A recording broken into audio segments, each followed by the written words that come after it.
আজ থেকে 28 থেকে 30 বছর আগের কথা। তখন সালটা কত হবে আপনারাই অনুমান করুন। এখন তো 2025 সাল। তো তখন কিন্তু ওই এলাকায় এখন যেমন অনেক মাদ্রাসা হয়েছে, মসজিদ হয়েছে, তখন কম ছিল এগুলো। আর অভিজ্ঞ কোনো আলেম বা হাফেজের আধিক্য অতটা ছিল না।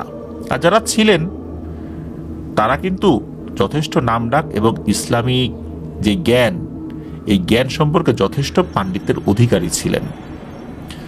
ইসলাম সম্পর্কে ছেলের অগাধ আকর্ষণ দেখে এই সিদ্দিক সাহেবের পিতা উনি সিদ্ধান্ত নেন ছেলেকে কোরআনের হাফেজ বানাবেন।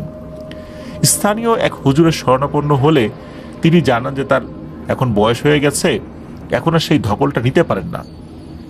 একটা স্টুডেন্টকে হাফেজ বানানোর পেছনে যে শ্রমটা দিতে হয়, যে সময়টা দিতে হয়, ওনার শরীর এই ধকলটা এখন আর নিতে পারবে না।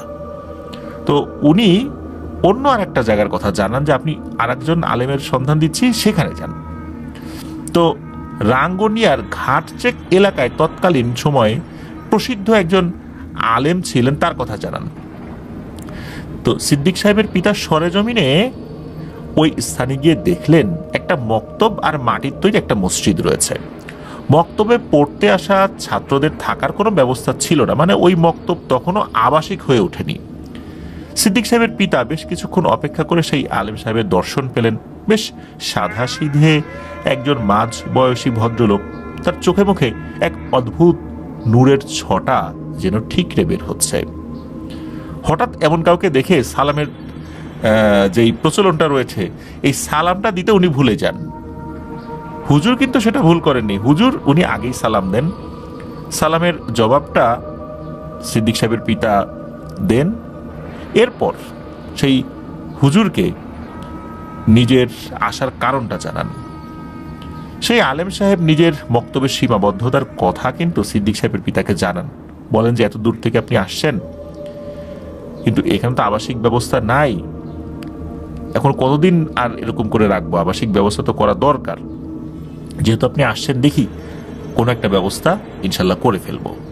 তো স্থানীয় এক লোকের সাথে কথা বলে তিনি সিদ্দিক সাহেবের পিতাকে বলেন যে ওই লোকের বাড়িতে পড়াশোনা করতে পারবেন, তারপরে খাওয়া দাওয়া করতে পারবেন, কোনো সমস্যা হবে না।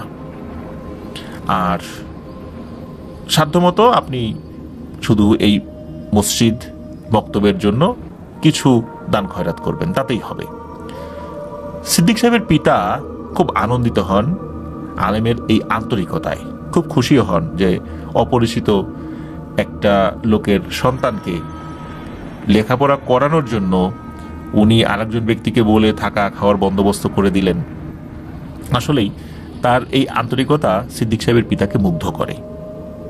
তো উনি খুশি হয়ে ওনার কাছ থেকে বিদায় নিয়ে যান। কিছুদিন পর সিদ্দিক সাহেবকে নিয়ে যান সিদ্দিক সাহেবের পিতা রাঙ্গুনিয়ার ঘাটচেক এলাকায় সেই আলেমের কাছে। নিজের সন্তানকে আলেমের কাছে তুলে দিয়ে বিদায় নেন সিদ্দিক সাহেবের পিতা। শুরু হয় সিদ্দিক সাহেবের কোরআন শিক্ষা। দিন যায়, মাস যায়, বছর যায়, এভাবে ধারাবাহিকভাবে সিদ্দিক সাহেব কোরআনের হাফিজ হয়ে ওঠেন। সেই আলেম উনি বিভিন্নভাবে সিদ্দিক সাহেবকে কোরআনের যে হেফজ, এই হেফজটা দৃঢ়ভাবে অন্তরে যেন বসে যায়, যে কলা কৌশলগুলো আছে খুব জটিল পদ্ধতি প্রয়োগ করে সিদ্দিক সাহেবকে খুব ভালো মানের একজন হাফেজ বানান এবং বিভিন্নভাবে তার পরীক্ষাও নেন। বর্তমান সময়ে বিভিন্ন মাদ্রাসাগুলোতে, বিশেষ করে হেফজ মাদ্রাসাগুলোতে সবক প্রদানের কিছু আনুষ্ঠানিকতা রয়েছে। তবে যেহেতু ওইটা একটা ছোট্ট মাদ্রাসা ছিল, ওইখানে ওই ধরনের কোনো আনুষ্ঠানিকতা না থাকলেও শেষ দিকে এসে যখন সিদ্দিক সাহেবের হেফজ শেষ হয়, তখন সিদ্দিক সাহেবের মা বাবা সহ স্থানীয় কিছু মানুষজনকে সাথে নিয়ে ওই মক্তবে ছোটখাটো একটা খাবারের আয়োজন করা হয়েছিল। সিদ্দিক সাহেবের পিতা সেই আলেমকে একান্তে জিজ্ঞেস করেন যে তিনি গুরু দক্ষিণা হিসাবে কি চান। সিদ্দিক সাহেবের পিতার কিন্তু টাকা পয়সার ওরকম কোনো সমস্যা ছিল না, গুরু দক্ষিণা উনি দিতে চান। সেই আলেম হেসে জবাব দেন, গুরু দক্ষিণার কথা যেহেতু বললেনই, তাহলে আমি দুটো জিনিস চাই, দেবেন তো? ইতস্তত বোধ করে সিদ্দিক সাহেবের পিতা জবাব দেন যে আমার সাধ্যের মধ্যে হলে আপনি যা চাইবেন আমি ইনশাল্লাহ তাই দেব। মৃদু হেসে সেই আলেম জবাব দেন, আমার প্রথম চাওয়া যে আমার প্রচার প্রসার বেশি হোক এটা আমি চাই না, আর আপনি আমার কথা কাউকে বলবেন না। এ কথা শোনার পর সিদ্দিক সাহেবের পিতা অবাকই হন, কারণ ওনার কথা বললে আরো 10টা ছেলে যদি এখানে আসে, ওনার কাছে শিক্ষা গ্রহণ করে, তাহলে তো তারা সমাজের উন্নয়নে, এলমে দিন প্রচারে আরো বেশি ভূমিকা রাখবেন। কিন্তু কেন উনি এই আর্জিটা করলেন এটা ওনার বোধগম্য না হলেও উনি প্রথমটা মেনে নেন যে ঠিক আছে, আপনার কথা আমি কাউকে বলবো না সেভাবে। এখন বলুন আপনার দ্বিতীয় আর্জি কি চান, গুরু দক্ষিণা হিসাবে আপনার দ্বিতীয় আর্জিটা কি? তখন সেই আলেম বলেন, আপনার ছেলে সিদ্দিককেই আমি চাই, আমার এই বক্তব্যের দায়িত্ব দিতে চাই। আমি তাকে মানুষের বিভিন্ন হিত সাধনকারী কিছু কোরআনী রুকিয়া শেখাতে চাই। কিছুক্ষণ চুপ থেকে আলহামদুলিল্লাহ বলে সম্মতি সূচক জবাব দেন সিদ্দিক সাহেবের পিতা। তিনি সিদ্দিক সাহেবের মাকে বিষয়টা জানালে তিনি নিজেও বেশ আনন্দেই বিষয়টা মেনে নেন। তারা তিনজনে সিদ্দিক সাহেবকে একান্তে জিজ্ঞেস করেন যে তিনি রাজি আছেন কিনা। মানে সিদ্দিক সাহেব যিনি, হাফেজ সিদ্দিক সাহেব, তো ওনারও তো একটা সম্মতির ব্যাপার আছে। গুরুর প্রতি সিদ্দিক সাহেবের ছিল অগাধ আস্থা, শ্রদ্ধা এবং ভালোবাসা। মূলত ইসলাম ধর্মের প্রতি নিগুড় শ্রদ্ধার কারণেই সিদ্দিক সাহেব রাজি হয়ে গেলেন। তার ওস্তাদকে উনিও খুব ভালোবাসতেন। বাড়িতে সপ্তাহখানেক ছুটি কাটিয়ে সিদ্দিক সাহেব পুনরায় যখন মক্তবে ফেরত আসেন, তখন দেখেন এক অদ্ভুত ব্যাপার। তার শিক্ষক সেই আলেম বেশ অসুস্থ। পরে তিনি জানতে পারলেন কেউ নাকি তাকে খুব মেরেছে। এইরকম একজন প্রসিদ্ধ আলেমকে কেউ গায়ে হাত তুলতে পারে, এটা তো সিদ্দিক সাহেবের বিশ্বাসই হয় না। ওই এলাকার কেউ তাকে গায়ে হাত তোলা তো দূরের কথা, গালি দিতে পারে এমন লোকে খুঁজে পাওয়া মুশকিল, সেখানে তাকে আঘাত করবে, এটা কিভাবে সম্ভব? তিনি তো বিশ্বাসই করতে পারছিলেন না। পরে অবশ্য তার শিক্ষক ধীরে ধীরে তাকে সবকিছুই খুলে বলেন। তিনি বলেন যে সিদ্দিক, তুমি যেটা ভাবছো সেটা না, কোনো মানুষ আমাকে মারেনি। ইছামতি নদীতে গঙ্গা নামের এক জলদেবী আছে। সেই জলদেবীর অনুসারী কিছু জল জিন, এরাই আমাকে মেরেছে। তার কারণ হলো ইছামতি নদীতে একটা 7-8 জানা কিশোর বয়সী ছেলে গোসল করতে নেমে হারিয়ে যায়। পরে আমি 2 দিন পরে সেই ছেলেটার লাশ নদী থেকে উদ্ধার করি। এই ছেলেটাকে মূলত জিনেরা আক্রমণ করে, মূলত ওই ছেলেটাকে বলি দেওয়ার উদ্দেশ্যেই ওরা নিয়ে গিয়েছিল, মারা গিয়েছিল। তারপর ওই লাশটাকে ওরা ফেরত দেবে না, ওইটার উপরে কালো জাদুর চর্চা করবে। মূলত এটা তো আমি হতে দেব না, এই জন্যই আমি সেখানে গিয়েছিলাম। সেই লাশটা আমি ওদের কাছ থেকে কেড়ে নিয়ে আসি, এই জন্যই ক্ষুব্ধ হয়ে আমার উপর আক্রমণ করেছিল। এ কথা শোনার পর গুরুকে আঘাতকারী ওই অদৃশ্য অস্তিত্বের প্রতি ভয়ঙ্করভাবে রেগে যান হাফেজ মাওলানা সিদ্দিক সাহেব। তিনি বলেন, হুজুর আমাকে বলুন আমি কি করে ওই জিনদেরকে শায়েস্তা করতে পারি। মৃদুস্বরে সেই আলেম জানান যে দেখো, তারা অনেক শক্তিশালী, তাদেরকে হত্যা করা সম্ভব নয় তোমার পক্ষে, তাদেরকে বন্দি বা পরাস্ত করা যেতে পারে। তিনি আরো বলেন যে আমি আমার জীবনে অনেক জিনের সান্নিধ্য পেয়েছি, অনেকের সাথে মানুষের অজান্তেই লড়াই করেছি, কিন্তু এদের মতো শক্তিশালী জিনের মোকাবেলা আমি কখনো করিনি। তাদের শক্তি অতুলনীয়, তবে আল্লাহর শক্তির কাছে এরা তুচ্ছ, নগণ্য। জীবনে প্রথমবারের মতো জিনের কথা শুনে ভয়, কৌতূহল, আগ্রহ সবকিছুই জেঁকে বসেছে হাফেজ মাওলানা সিদ্দিক সাহেবের মনে। তিনি তার শিক্ষককে সেবার সাথে সাথে কোরআনী রুকিয়া আস্তে আস্তে ওনার কাছ থেকে শিখছিলেন, শিক্ষকের সেবাও করছিলেন। এভাবে 2-3 বছরের সুদীর্ঘ সাধনার পর হাফেজ মাওলানা সিদ্দিক সাহেব রুকিয়ার মাধ্যমে উনি মানুষের বিভিন্ন সমস্যার সমাধানে পারদর্শী হয়ে ওঠেন।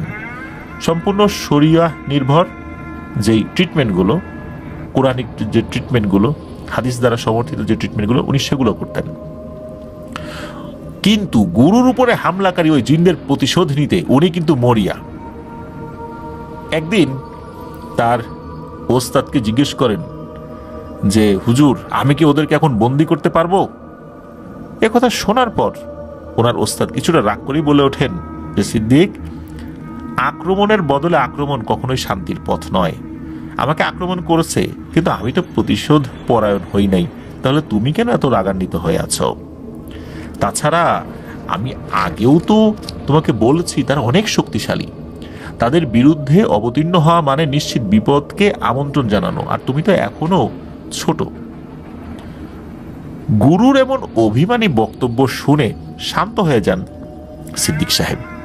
তিনি মৃদুস্বরে জিজ্ঞেস করেন, হুজুর, তাহলে কি এর কোনোই সমাধান নেই? ওদেরকে শায়েস্তা করতে পারবো না? ওরা তো এভাবে আরো অনেকের জীবন নেবে।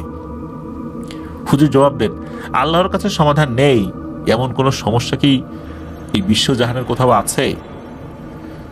এই পথে সবচেয়ে শক্তিশালী একটা জিন রয়েছে যে আসা যাওয়া করে, তার সাহায্য যদি নেওয়া যায় তাহলে ওদেরকে পরাস্ত করা যেতে পারে।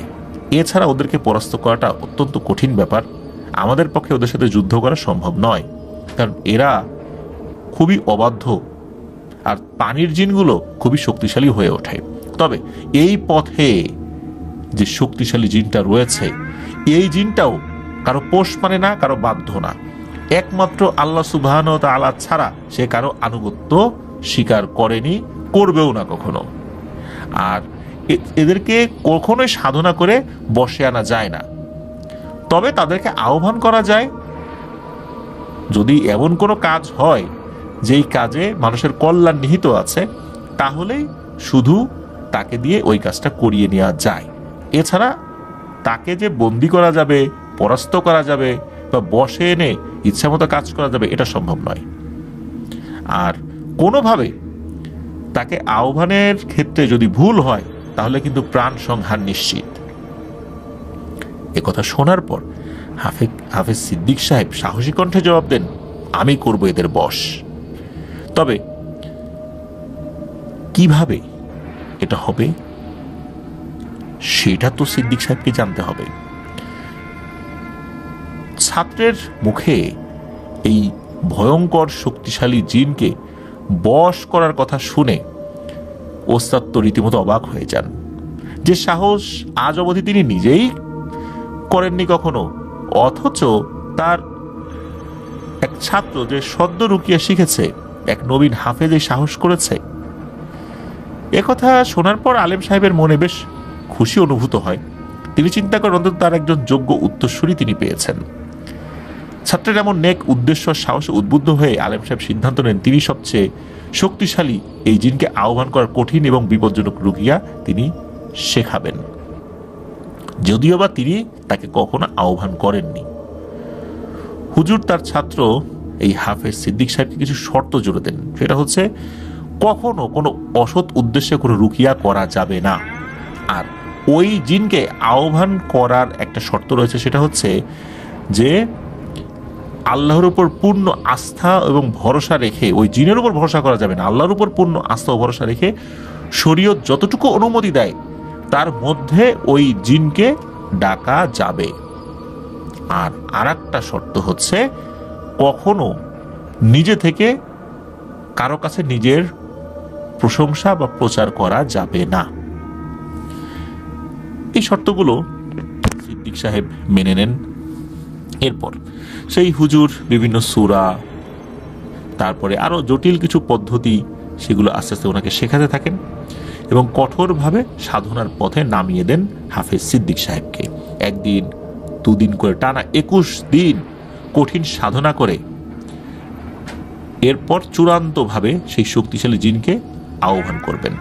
তবে এখানে একটা মজার বিষয় রয়েছে, এই যে সাধনাটা, এটা শুরু করা হয়েছিল পবিত্র রমাদান মাসে এবং শবে কদরের রাত্রে, স্পেশালি রমজানের শেষ 10 দিনের কোনো এক বেজোড় রাত্রে। নির্দিষ্টভাবে তো শবে কদর কোন রাত বলা মুশকিল, তবে ওনারা শেষ 10 দিনের কোনো এক বেজোড় রাত্রে, যেই দিন 21 দিন পূর্ণ হবে, কারণ সাধনাটা রমজান মাসে শুরু করেছিলেন। রমজান মাসে শুরু করার পেছনে কারণ হিসাবে সেই ওস্তাদ জানিয়েছিলেন যে রমজানের শেষ 10 দিন, বিশেষ করে বেজোড় রাত্রে, যে কোনো রাত্রে তো শবে কদর হতে পারে, তখন যত শক্তিশালী জিনই হোক না কেন তারা অনেকটাই নিস্তেজ থাকে, শক্তি তাদের কম থাকে। ওই সময় তারা নিজেদের বাহাদুরি দেখাতে পারে না। বাহাদুরি থাকলেও, ভালো জিনদের যদি বাহাদুরি থাকে তখন তারা দেখায়ও না, দেখাতে পারেও না। আর খারাপ জিনদের সেই কালো জাদুগুলোও ওভাবে কাজ করে না। এই জন্যই মূলত ওই শক্তিশালী জিনকে আহ্বান করার একটা সুবর্ণ সুযোগ তারা বেছে নিয়েছিলেন। যথারীতি তাহাজ্জুদের নামাজ আদায় করে দুজনেই নির্দিষ্ট রুকিয়া শুরু করে দেন। অল্প সময় পরে দুজনেই অনুভব করেন ভয়ঙ্কর রকমের ভূমিকম্প শুরু হয়ে গেছে চতুর্দিকে। এমন ভূমিকম্প ইতোপূর্বে ওনারা কখনোই এ ধরনের ভূমিকম্প ফিল করেন নাই। এদিকে এই যে সিদ্দিক সাহেব, উনি তো ওনার গুরুর হাত শক্ত করে চেপে ধরে বসে আছেন, ভয় পাচ্ছেন উনি। তবে ওনার গুরু তাকে শান্ত হয়ে বসে থাকার জন্য ইশারা দেন। এরপরই হঠাৎ করে বাইরে থেকে অদৃশ্য কণ্ঠে সালাম শোনা যায়। হুজুর সালামের ফিরতি জবাব দেন। ওই অদৃশ্য সত্তাটি বলেন, হুজুর, আমাকে ডাকার দুঃসাহস করার কারণটা কি আমি জানতে পারি? ঠিকঠাক মতো জবাব দেবেন অনুরোধ করি। হুজুর খুব স্থির কণ্ঠে জবাব দেন যে আসলে আপনাকে ডাকার বিশেষ কোনো উদ্দেশ্য নেই। মূলত আমাদের আমল ঠিক আছে কিনা, আমরা ঠিক পদ্ধতিতে আপনাকে ডাকতে পেরেছে কিনা সেটা দেখার জন্যই আপনাকে ডাকা হয়েছে। এ কথা যখন ওনারা বলেন, পেছন থেকে মনে হলো গম্ভীর শব্দ। অনেক সময় আমরা বলি না হুম, মানে কোনো জিনিস শোনার পরে আমরা সম্মতি দিলাম বা চিন্তা করছি যে হুম, এরকম। তো এরকম একটা আওয়াজ আসে, মনে হচ্ছে যে উনি কিছু ভাবলেন বাইরে থেকে। এরপর আর কোনো আওয়াজ শোনা যায় না। মানে তাদের এই উত্তর শুনে উনি খুশিও হন নাই, বেজারও হন নাই। তবে এতটুকু বোঝা যায় যে ওই অদৃশ্য সত্তাটি চলে গিয়েছে এখান থেকে। বেশ কিছুক্ষণ চুপচাপ থাকার পর হুজুর বলেন যে সিদ্দিক, দেখেছো এই জিনিসটা আসলে কি ভয়ঙ্কর অনুভূতি হয়, নিশ্চয়ই বুঝতে পেরেছ। সিদ্দিক সাহেব দেখলেন আসলেই তাই। পরদিন সকালবেলা কথা প্রসঙ্গে অনেকের কাছ থেকে জানতে পারেন ওই সময় যখন তারা ভূকম্পন অনুভব করেছিলেন তখন কিন্তু কোনো ভূমিকম্প অন্যরা অনুভব করেন নাই। তখন আর হাফেজ সিদ্দিক সাহেবের বুঝতে বাকি রইল না ওই শক্তিশালী জিনটা কতটা ভয়ঙ্কর। তবে সে ভালো জিন। রমজান মাসের শেষের দিকে গ্রামবাসীর উদ্দেশ্যে সিদ্দিক সাহেবের গুরু যিনি শিক্ষক, তিনি জানিয়ে দেন এই ঈদের পরেই তিনি এই মক্তব থেকে বিদায় নেবেন এবং তার পরবর্তী দায়িত্ব সামলাবেন হাফেজ সিদ্দিক সাহেব। কথা অনুযায়ী কাজও হলো, নির্দিষ্ট সময় বিদায় নেন সিদ্দিক সাহেবের গুরু। দায়িত্ব কাঁধে তুলে নেন হাফেজ সিদ্দিক এবং ধীরে ধীরে পরিচিতি লাভ করেন মৌলানা সিদ্দিক সাহেব হিসাবে। ফুলের সুঘ্রাণের মতোই ছড়িয়ে পড়ে তার সুখ্যাতি। অনিচ্ছা সত্ত্বেও লোকমুখে ছড়িয়ে পড়ে মৌলানা সিদ্দিক সাহেবের নাম। একবার এক গ্রামে এক বিয়ের অনুষ্ঠান শেষ করে ইসামতি নদীতে নৌকায় করে বরযাত্রী বিদায় নিচ্ছে। বরযাত্রী যতজন আসার কথা ছিল কোনো কারণে তার অর্ধেক মাত্র বরযাত্রী গিয়েছিল কনের বাড়িতে। তো যথেষ্ট খাবার বেঁচে যায়। আর এই খাবারগুলো কি করবেন, তখন কনেপক্ষ সিদ্ধান্ত নেয় যে কিছু খাবার হাঁড়িতে করে বরযাত্রীর সাথে দিয়ে দেওয়া হবে। হলো তাই মাছ, মুরগি, গরুর মাংস হাঁড়িতে করে পরন্ত বিকেলে নববধূ সহ নৌকা যোগে রওনা দেয় বরযাত্রী। ওই সময় আবার পাশ দিয়ে আর একটা ইঞ্জিন চালিত নৌকা যাচ্ছিল। নৌকাটা বেশ বড় ছিল। সাধারণত ইঞ্জিন চালিত নৌকা পাশ দিয়ে গেলে দেখা যায় যে একটা ঢেউয়ের সৃষ্টি হয়। তো ওখানেও হলো তাই। ওই নৌকাটাও ইঞ্জিন চালিত ছিল, যেই নৌকাটাতে বরযাত্রীরা যাচ্ছিলেন। তো পাশের ওই বড় নৌকার যে ঢেউ, এই ঢেউটা যখন এসে লেগেছে তখন নৌকাটা দুলতে থাকে। আর এটা স্বাভাবিক ব্যাপার, যেহেতু ওই নৌকাটায় লোকজন ছিল কম, এই জন্য দুলুনিটা একটু বেশি হয়। আর এই দুলুনির ফলে হয় কি, ওই যে গরুর মাংসের যেই হাঁড়িটা ছিল, এই হাঁড়ির ঢাকনাটা খুলে নৌকার উপর পড়ে যায়। নৌকার উপর মাংস যে পুরোপুরি পড়ে গেছে বিষয়টা এরকম না। একজন লোক আবার কি করেছে, ওই পড়ে যাওয়া গরুর মাংসটা হাত দিয়ে তুলে ওই ইছামতি নদীতে ফেলে দিয়েছে। এরপর আবার ওই নদীর পানিতে নিজের হাত ধুয়ে নিয়েছে। ব্যাস, এখান থেকেই বিশাল এক বিপত্তি শুরু হয়ে গেল। কিছুক্ষণ পরে নৌকার চালক খেয়াল করলেন যে তার নৌকাটি স্থির হয়ে দাঁড়িয়ে আছে একদম ইছামতি নদীর মাঝখানে। নিজের চোখের ভুল ভেবে চারদিকে তাকিয়ে দেখলেন যে সন্ধ্যা ঘনিয়ে আসার উপক্রম হয়েছে। তার নৌকাটা আগাচ্ছে না, নৌকাটা স্থির হয়ে দাঁড়িয়েই আছে। কয়েকজন বরযাত্রীকে তার এই বিষয়টি জানালেও তারাও একই বিষয় খেয়াল করেন, আসলেই তো নৌকাটা আগাচ্ছে না, নৌকার ইঞ্জিন কিন্তু তখনও চলছে। সবাই তো বেশ ঘাবড়ে গেলেন। নৌকার মাঝির যে সাগরেদ ছিল, এই কয়েকজন সাগরেদ ভালো করে চেক করে দেখলেন যে নৌকা কোথাও আটকে আছে কিনা, কিন্তু না, তো নৌকা তো কোথাও আটকে নাই।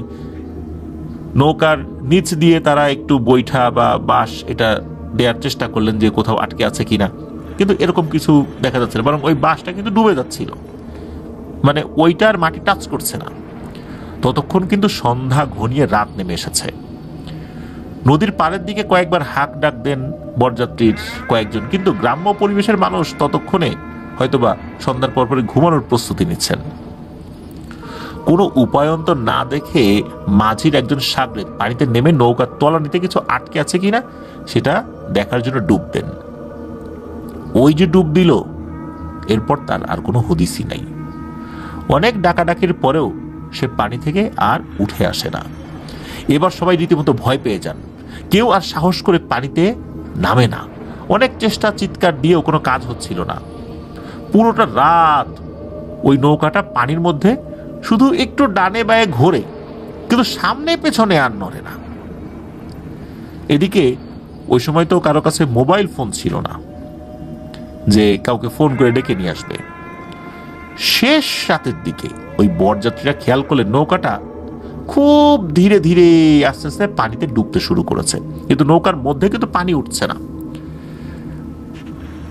ততক্ষণে কিন্তু ভোর হয়ে গিয়েছে, তাও তো চিৎকার চেঁচামেচি করছে।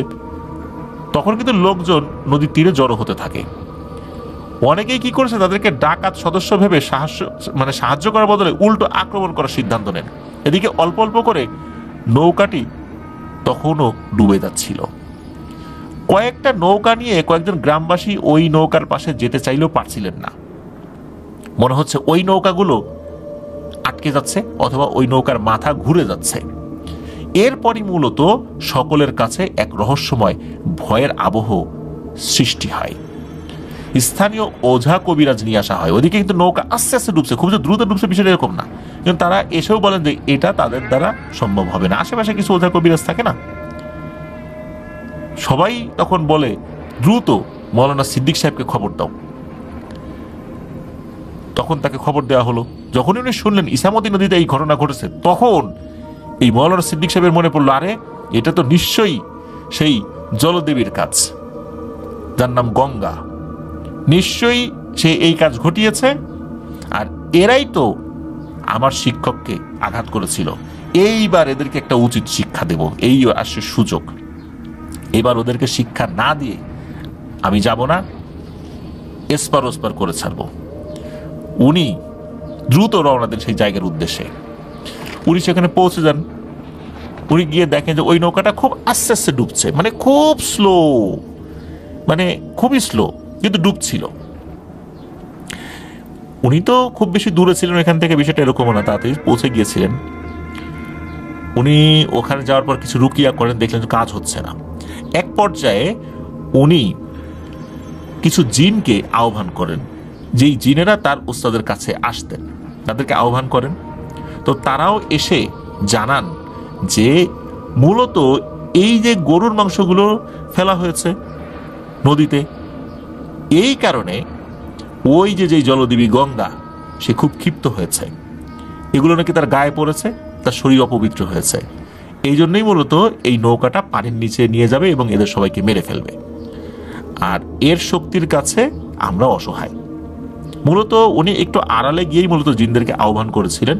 এরপর এই বিষয়টা জানেন যে এই ব্যাপার, তখন উনি ভয়ঙ্কর একটা সিদ্ধান্ত নেন। সেই শক্তিশালী জিন, যেই জিনটাকে ওনারা একবার ডেকেছিলেন রমজান মাসে, তাকে আহ্বান করবেন। এরপর উনি চিন্তা করলেন যে যদি কোনো ভুল হয়ে যায়, কারণ আশেপাশে মানুষজন চিৎকার চেঁচামেচি করছিল, ভুল হওয়াটাই স্বাভাবিক, তাহলে কিন্তু মৃত্যু নিশ্চিত। এদেরকে বাঁচাতে গিয়ে ওনার মৃত্যু হতে পারে। তারপরেও এতগুলো মানুষকে বাঁচানোর জন্য উনি এই বিপজ্জনক সিদ্ধান্ত নিয়ে নেন। উনি কি করেন, ওই ডুবন্ত নৌকাকে বাঁচাতে সবাইকে অবাক করে দিয়ে ইছামতি নদীতে গলা পানি অবধি নেমে যান। এরপর একটা ডুব দেন। একটু পরে উনি ওঠার চেষ্টা করছিলেন, তাকে দেখে মনে হলো উনি পানির নিচ থেকে কোনো কিছু টেনে উপরে তোলার চেষ্টা করছিলেন। একটা সময় তিনি ক্লান্ত হয়ে আবার ডুবতে বসলেন, মনে হচ্ছে যে নিচ থেকে এবার ওনাকে কেউ টানছে। তখনই উনি মূলত আল্লাহর উপর ভরসা করে সেই শক্তিশালী জিনকে হাজির করার জন্য রুকিয়া শুরু করে দেন। অল্প সময়ের মধ্যেই কি হয়, হঠাৎ করে মনে হলো পানির উপরে ঝুপ করে কিছু একটা পড়লো, ঢেউ সৃষ্টি হলো। উপর থেকে অনেক সময় ছোট ঢিল পড়লে বা একটা ডাব পড়লে যেরকমটা হয় আর কি, যতটুকু শব্দ বা যতটুকু পানির আলোড়ন হয় ওইরকম মনে হইল, কিন্তু কি যে পড়লো বোঝা গেল না। মনে হলো উপর থেকে পড়ে ওই জিনিসটা পানির নিচে ঢুকে গেছে। ঢোকার সাথে সাথে মনে হলো পানির নিচে বিশাল আলোড়ন সৃষ্টি হলো। অল্প সময় এরকম হলো। এরপর ওই গলা অবধি পানিতে নেমে থাকা মৌলানা সিদ্দিক সাহেব হঠাৎ আপনা আপনি হাঁটু পানিতে উঠে আসলেন। একটা পর্যায়ে উনি সম্পূর্ণ দাঁড়িয়ে যান। উপস্থিত সবাই দেখতে থাকে তাকে। মৌলানা সিদ্দিক সাহেব পানির নিচ থেকে লম্বা এক গোছা চুল ধরে রেখেছেন এবং ওটাকে টেনে উপরে তোলার চেষ্টা করছেন। সিদ্দিক সাহেব খেয়াল করলেন পানির নিচে তিনি যার চুল ধরেছেন সেটা একটা নারী অবয়ব এবং এর শরীরে কোনো কাপড় চোপড় নেই। সে নিজেকে ছাড়িয়ে নেওয়ার জন্য আপ্রাণ চেষ্টা করছিল, কিন্তু মৌলানা সিদ্দিক সাহেব তাকে টেনে উপরে তুলে নিয়ে আসছেন। একটা পর্যায়ে সেই চুলের গোড়ায় থাকা সেই নারীর মুখটা পানির উপরে ভেসে ওঠে, যেটা অনেকেই দেখেছিলেন। ওই নারী অবয়বটা সিদ্দিক সাহেবকে বলেন, মৌলানা সাহেব আমাকে ছেড়ে দেন, আমি গঙ্গা জলদেবী, আমি মূলত এই গরুর মাংসের কারণে অপবিত্র হয়ে গেছি, তাই মূলত আমি এদেরকে নিয়ে যাচ্ছিলাম, এদেরকে নিয়ে আমি হত্যা করতাম, এটা সত্য, তা না হলে আমারও ক্ষতি হতো। কিন্তু আপনি যে অবস্থাতে আমাকে এখন তুলে আনছেন, আমাকে এত মানুষের সামনে কলঙ্কিত করবেন না, আমাকে এত মানুষের সামনে লজ্জিত করবেন না। আমি এইভাবে মানুষের সামনে উপস্থিত হওয়ার মতো অবস্থায় নাই, যেটা আপনি বুঝতে পেরেছেন। আর আমাকে যদি সবাই এভাবে দেখে, এতে সবারই অমঙ্গল হবে, সবারই ক্ষতি হবে, আমারও যেমন ক্ষতি হবে, সবারই ক্ষতি হবে। আমাকে ছেড়ে দেন, আমি কথা দিচ্ছি, এদেরকে আমি ছেড়ে দিচ্ছি, আর আমি কাউকে আর কখনো ক্ষতি করব না। মৌলানা সাহেব তখন বললেন যে তোমরা তো আমার গুরুকেও আঘাত করেছিলাম। তখন এই গঙ্গা এই অপরাধের জন্য ক্ষমা প্রার্থনা করেন এবং বলে দেন যে আমি কথা দিচ্ছি যে কাউকে আর কখনোই আমরা আঘাত করব না, আর আপনার গুরুকে আঘাত করার জন্য আমি আমার সকল অনুসারীদের কাছ থেকেও তাদের পক্ষ থেকে আমি ক্ষমা চেয়ে নিচ্ছি। মৌলানা সিদ্দিক সাহেব দেখলেন আসলেই এই নারীটার শরীরে কাপড় চোপড় নাই, এইভাবে যদি তাকে টেনে উপরে তোলা হয় বিষয়টা মোটেও ভালো দেখা যায় না এবং এটা শরিয়া সমর্থন করে না। আর তাকে যদি এভাবে মানুষের সামনে উপস্থিত করা হয়, তাহলে কোনো একটা জিনকে এইভাবে মানুষের সামনে উপস্থিত করাটা এটা শরিয়া অ্যালাউ করে না, এটা উনি চিন্তা করলেন। আর তার ওই অবস্থায় তো কোনোভাবেই এটা আসলে উপস্থিত করা যেত না। এরপর উনি বলেন ঠিক আছে আমি তোমাকে ছেড়ে দিচ্ছি। তখন ওই গঙ্গা বলেন যে এই আশেপাশের অল্প একটু জায়গায় কখনো যেন কোনো গরুর মাংস না ফেলা হয়, কারণ এই জায়গাটাতে আমি থাকি এবং আমার অনুসারীরা থাকে। তখন মৌলানা সিদ্দিক সাহেব বলেন আচ্ছা তাই হবে, আমরা গ্রামবাসীদেরকে এই বিষয়টা জানিয়ে দেব, আর তুমিও কারো ক্ষতি করো না। তখন ওই গঙ্গা প্রতিশ্রুতি দিয়ে ওখান থেকে চলে যায়। সকলের চোখের সামনেই ওই নৌকাটা আবার ভেসে ওঠে, নৌকাটা আবার চলতে শুরু করে। আর এদিকে কি হয়, ওই যে একজন সাগরেদ যিনি হারিয়ে গিয়েছিলেন ডুব দিয়ে, তার লাশটাও ভেসে ওঠে, কারণ ততক্ষণে তো তাকে মেরেই ফেলেছে, নেওয়ার সাথে সাথেই মেরে ফেলেছে। মৌলানা সিদ্দিক সাহেবের অনুরোধে ইসামতি নদীর নির্দিষ্ট কিছু জায়গা দিয়ে এখনো নাকি গরুর মাংস পরিবহন করাই নিষেধ। ফেলা তো দূরের কথা, পরিবহন করাই নিষেধ। এমনি গরু পরিবহন করা যায়, কিন্তু কোনো গরুর মাংস, গরুর হাড় এগুলো পরিবহন করা যাবে না। তো পরবর্তীতে আরো একটি ব্যাপার ঘটে, সেটা হচ্ছে যে এই যে যিনি জলদেবী গঙ্গা, উনি নাকি এই সিদ্দিক হুজুরকে একটা উপাধি দিয়েছিলেন। সেই উপাধিটা হচ্ছে খাল্লৌ মৌলই, স্থানীয় ভাষায় বলা হয় খালের মৌলবী। পরবর্তীতে সিদ্দিক সাহেব সেই জলদেবী গঙ্গার দেয়া উপাধিতেই সবচেয়ে বেশি পরিচিতি লাভ করেন খাল্লৌ মৌলই হিসাবে। তো এই ঘটনাটি জয় বড়ুয়া ভাই কার কাছ থেকে সংগ্রহ করেছেন এটা বললে আপনারা চমকে উঠবেন। এই ঘটনাটি জয় বড়ুয়া ভাই সংগ্রহ করেছেন খোদ নারায়ণ তান্ত্রিকের কাছ থেকে। মজার বিষয় হলো নারায়ণতান্ত্রিক উনি নিজেও বেশ কয়েকবার এই খাল্লৌমলই বা এই সিদ্দিক হুজুরের সাথে দেখা করতে গিয়েছেন, তার সাথে তার সম্পর্ক ভালো ছিল। এখনো এই সিদ্দিক হুজুর নাকি আছেন, ভালো আছেন, সুস্থ আছেন।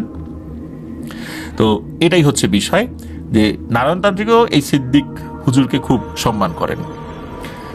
কথায় কথায় এই ঘটনাটা নারায়ণতান্ত্রিক সিদ্দিক হুজুরের কাছ থেকে জানতে পেরেছিলেন।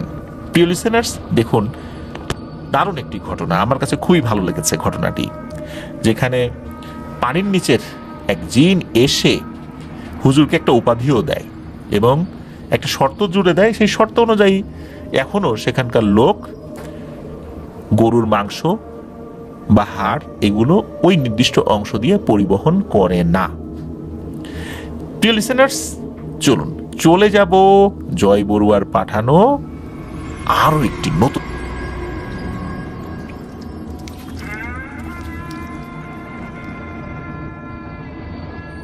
আবারও স্বাগতম জানাচ্ছি প্রিয় লিসেনার্স আমাদের চাঁদ রাত স্পেশাল এপিসোডের দ্বিতীয় ঘটনায়।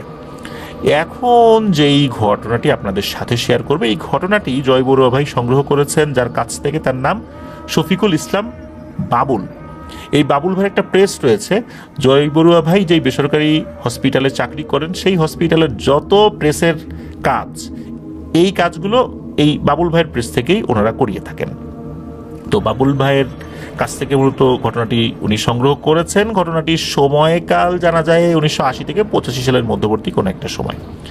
ঘটনাটি ঘটেছিল চট্টগ্রাম জেলার সাতকানিয়া উপজেলার কালিয়া ইয়স ইউনিয়নে। তো যার সাথে ঘটে তার নামটা জানা যায় না, তবে তার ছেলের নাম হচ্ছে হাসু। সবাই তাকে হাসুর বাপ বলতেন আর কি।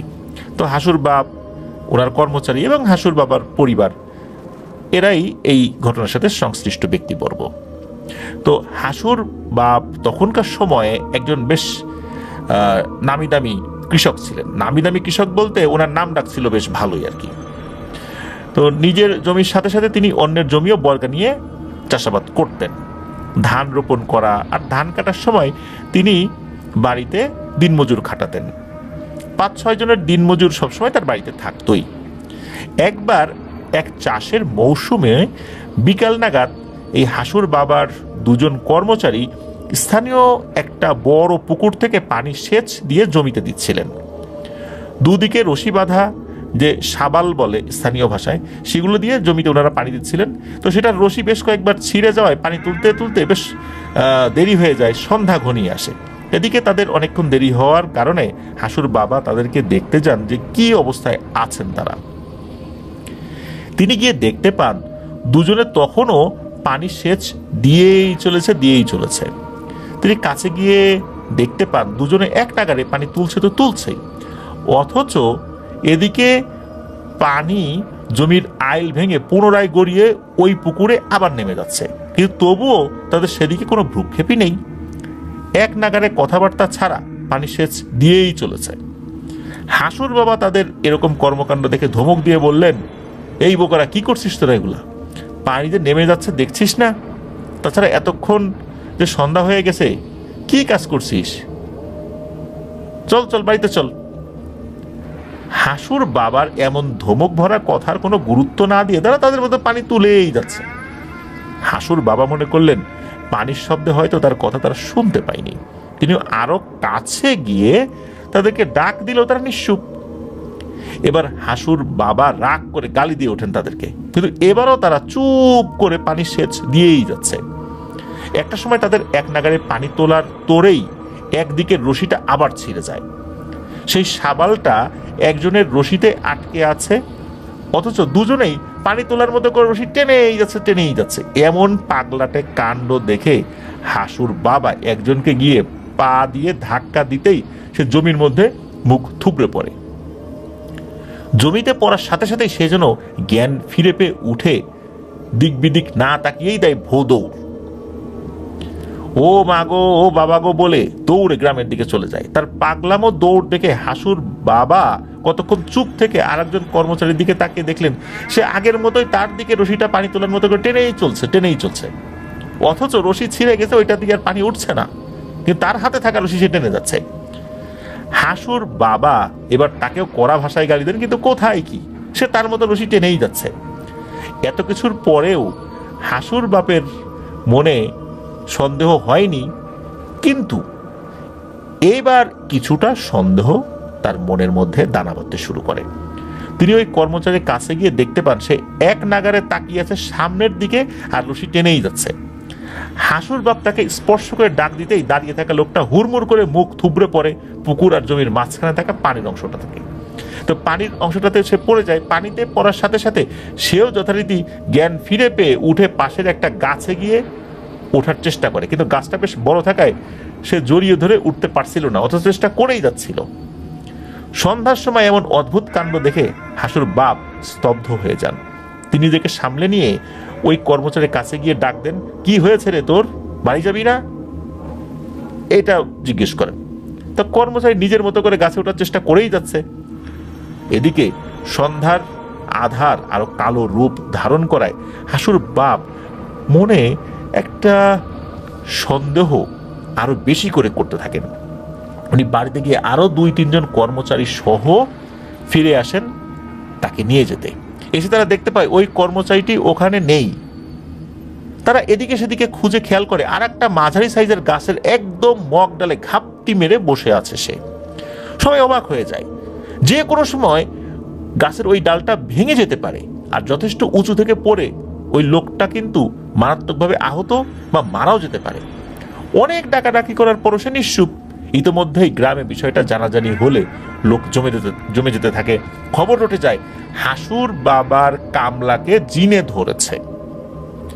2 জন সাহসী মানুষ গাছে ওঠার চেষ্টা করে এবং অল্পতেই তারা খেয়াল করলেন সবাইকে অবাক করে দিয়ে ওই কর্মচারীটি এক লাফে অন্য গাছে যাবার চেষ্টা করছিল, কিন্তু ধপাস করে মাটিতে পড়ে সে জ্ঞান হারায়। তাকে উদ্ধার করে দেখা গেল ঝোপঝাড়ের উপর আছড়ে পড়ায় কিছু কিছু জায়গায় ছিঁড়ে যাওয়া বাদে বিশেষ তেমন কোনো ক্ষতি হয়নি আল্লাহর রহমতে, কিন্তু তার জ্ঞান ফেরত আসছিল না। স্থানীয় এক হুজুর এসে ঝাড়ফুঁক করে যান এবং বলেন যে তাকে বিশ্রামে রেখে ধীরে ধীরে জ্ঞান ফেরানোর চেষ্টা করতে। এদিকে অপর কর্মচারীটি সেই ভেজা কাপড়ে কাদামাটি নিয়ে তখনও তাদের থাকার ঘরের এক কোণে বসে আছে, কারোর সাথেই কোনো কথা বলছিল না। সেই হুজুর তাকেও ঝাড়ফুঁক করেন। সারা রাত অনেক চেষ্টার পরেও সে কারোর সাথে কোনো কথা বলেনি। বাকি কর্মচারীগুলো অনেক চেষ্টায় তাকে ভেজা কাপড় খুলে শুকনো কাপড় পরিয়ে দেন। পরদিন একদম ভোর হতেই অজ্ঞান কর্মচারীর জ্ঞান ফেরত আসে এবং এতক্ষণ নিশ্চুপ থাকা কর্মচারীটিও হাউমাউ করে কাঁদতে শুরু করে। অন্য কর্মচারীরা হাসুর বাবাকে খবর দিলে তিনি এসে জিজ্ঞেস করেন কি হয়েছিল সেখানে। একজন জ্ঞান ফিরল কথা বলছিল না, অপরজন বলছে যে পানি সেচ দিতে দিতে বেশ কয়েকবার এই সাবালের রশিটা ছিঁড়ে যাচ্ছিল। তা আমরা 2 থেকে 3 বার সেটা ঠিকও করি, কিন্তু তখনও যথেষ্ট পানি তোলা হয়নি, আর এজন্য আমরা সিদ্ধান্ত নেই সন্ধ্যা হলেও কাজটা শেষ করেই যাব। সূর্য ডোবার পরে আমি হঠাৎ খেয়াল করি যে ওর পেছনে লম্বা চুলওয়ালা, ওর বলতে ওই যে আরেকজন কর্মচারী অজ্ঞান হয়েছিল তার কথা বলছে আর কি, যে ওর পেছনে লম্বা চুলওয়ালা ময়লা কাপড় পরা এক মহিলা দাঁড়িয়ে আছে। আলোর অভাবে আমি মনের ভুল ভেবে ভালো করে তাকাতেই দেখি না, আসলেই ওর পেছনে কেউ দাঁড়িয়ে আছে। এরপর দেখলাম ওই অবয়বটা সা করে ওর শরীরে ঢুকে গেছে। আমি চিৎকার দিতে যাব, দেখি আর কিছুই মনে নাই। পরে জমির পানিতে পড়ে আবার জ্ঞান আসে, আমি দৌড়ে চলে আসি, আর এই ভিটায় ঢুকতে দেখি আমার শরীর থেকে ওই রকমের একটা মেয়ের অবয়ব দৌড়ে আপনাদের রান্নাঘরের দিকে ঢুকে গেছে। আমি অনেক চেষ্টা করেছি কথা বলার, কিন্তু পারিনি। এখন সূর্যের আলো দেখার সাথে সাথে মনে হলো আমি কথা বলতে পারছি। তো এই কর্মচারীর কথা শেষ হতেই এতক্ষণ চুপ থাকা সদ্য জ্ঞান ফিরে পাওয়া কর্মচারীটাও বলে ওঠে, আমিও তো তোর পেছনে এমন একটা অবয়ব দেখেছি। তোকে ডেকে বলতে যাব তখনই আমার শরীরে কাঁপুনি দিয়ে ওঠে, আমার আর কিছু মনে নাই। পরে পানিতে পড়ে জ্ঞান আসলে আমি দেখি যে আমাকে গাছে চড়ানোর জন্য কেউ নিয়ে যাচ্ছে বলে মনে হলো। একটা সময় খেয়াল করলাম আমি উঁচু থেকে মাটিতে পড়ে যাচ্ছি। এই 2 কর্মচারী এসব কথা শুনে বেশ একটু বিরক্ত এবং হতভম্ব হয়ে যান হাসুর বাবা। তিনি বলেন, এগুলো তোদের মনের ভুল, বাদ দে, এসব কিছু না, এখন কিছু খাসনি রাতের বেলা? তো তারা বলেন, না, আমরা বাড়ি চলে যাব, আমরা এখানে থাকবো না। হাসুর বাবা বলেন, ঠিক আছে যাবি, সমস্যা নাই, সুস্থ তো হওয়া, খাওয়া দাওয়া কর। তাদেরকে খাবার দিয়ে হাসুর বাবা আর বাকি কর্মচারী যারা আছেন যে যার কাজে চলে যান। সন্ধ্যা ঘনিয়ে এলো। গাছ থেকে পড়ে যাওয়া কর্মচারীটিকে আর খুঁজে পাওয়া যায় না। অনেক খোঁজাখুঁজির পরে খবর আসে গ্রামের মূল রাস্তার ধারে থাকা তাল গাছের উপরে সে বসে আছে। এই কথা শোনার পর সবাই আতঙ্কিত হয়ে যায়। তাল গাছটা কিন্তু বেশ উঁচু। গতকালই নাকি গাছটার উচ্চতা কম থাকায় গতকালকে গাছটার উচ্চতা নাকি ছিল কম, কিন্তু এখন বেশি। এটা কিভাবে সম্ভব? আর যদি এই গাছটা থেকে এখন সত্যি সত্যি লাফ দেয় তাহলে তার মৃত্যু নিশ্চিত। স্থানীয় ওই হুজুরকে আবার আনা হয়। তিনি সবাইকে ওই স্থান ছেড়ে চলে যেতে বলেন এবং কর্মচারীটাকে গাছ থেকে নামানোর বৃথা চেষ্টা করতে মানা করেন, যে চেষ্টা করে লাভ নাই, ওকে এখান থেকে নামানো যাবে না। তো হুজুরের কথা মতো সবাই চলেও যান। পরদিন সকালে সূর্য ওঠার সাথে সাথে গ্রামের দুজন মানুষ এসে খবর দিয়ে যায় যে গাছে থাকা কর্মচারীটি গাছ থেকে নামার জন্য আকুতি করছে সবার কাছে। তখন সবাই মিলে তাকে গাছ থেকে নামিয়ে আনেন। হুজুর তারা দুজনকে মসজিদে নিয়ে গিয়ে খুব ভালো করে রুকিয়া করে গা বন্ধ করে দেন। তারা দুজন বলতে একজন তো উপরে ছিল, আর একজন তো অন্য জায়গায় ছিল। এই দুজনকে নিয়ে আসেন এবং তাদেরকে বেশ ভালো করে ঝাড়ফুঁক করে দিয়েছেন। তো তাল গাছের চড়া লোকটাকে কিছু প্রশ্ন করেন। তাল গাছের চড়া লোকটা ফিরে এসে এই হাসুর বাবাকে বলেন যে সূর্য ডোবার সাথে সাথে আমাকে কে যেন ওই তাল গাছে চড়িয়ে নেয়, অথচ আমি জীবনেও তাল গাছে চড়িনি। পরে ফজরের সময় বা ফজরের পর যখন সূর্য ওঠা শুরু করেছে তখন আমি নিজেকে তাল গাছের আগায় আবিষ্কার করি। হাসুর বাবা রাতটা পার করেই আরেকজন কর্মচারী মারফত তাদের দুজনকে তাদের বাড়িতে পাঠিয়ে দেন। কিন্তু ঘটনার রেশ তখনও রয়ে যায়। দুদিন পর এক সন্ধ্যায় হাসুর মা দুজন দিনমজুর এবং তাদের পরিবারের 5 জন সহ মোট 7 জনের খাবার রান্না করে। মূল ঘরে ঢুকে বাকি কাজ করছিলেন উনি। তো গ্রামের যারা দিনমজুর তারা রাতের খাবার তাড়াতাড়ি খেয়ে নেন, ফলে তারা খেতে আসলে হাসুর মা খাবার দিতে গিয়ে দেখেন যে পুরো ভাত তরকারি সবকিছুই অর্ধেক হয়ে গেছে। তিনি বিষয়টা স্বাভাবিকভাবে নিয়ে কর্মচারীদের খেতে দেন এবং নিজেদের জন্য আবার পুনরায় রান্না করে একটু রাত করেই খেয়ে নেন। পরদিনও একই ঘটনা, যা কিছু উনি রান্না করছেন সবকিছু কেমন জানি অর্ধেক হয়ে যায়। আজ হাসুর বাবা হাসুর মাকে দিয়েছেন বকা, কেমন রান্না করছো তুমি, যে 7 জন মানুষ আছে অথচ তুমি রান্না করছো মাত্র 2-3 জনের। তুমি কি নতুন বউ নাকি? তুমি কিছু বোঝো না যে গেরস্ত বাড়িতে কতটুকু রান্না করতে হয়, দিনমজুররা থাকলে তাদের খাবারের চাহিদা কতটুকু, ওরা সারাদিন পরিশ্রম করে, এটা বোঝো না যে ওদের খাবারটা বেশি লাগে? কি শুরু করছো তুমি? তো হাসুর মা নিজের মনের ভুল ভেবে মনে মনে নিজেকে দোষারোপ করতে থাকেন। পরদিন তিনি সজাগ থেকে 7 জনের যথেষ্ট চাল আর তরকারি রান্না করেন। পরিবেশন করতে গিয়ে দেখেন কেবল 2 জন বাদে বাকি 5 জনের খাবার নাই। হাসুর বাবা তো এবার খেপে যান রীতিমতো। আর এবার হাসুর মা নিজেকে ডিফেন্ড করতে করতে বলেন যে বিশ্বাস করেন আমি মেপেই রান্না করছি, কিন্তু কি হয়ে গেছে বুঝতে পারছি না। যাই হোক, ঝগড়াঝাটি করে রাতটা পার করে পরদিন হাসুর বাবা বড় সাইজের 2টো মুরগি জবাই করেন। এ বলেন আজকে সবগুলো মাংসই রান্না করবা, আর চালও হাসুর বাবা নিজে মেপে মেপে দেন 3 সের।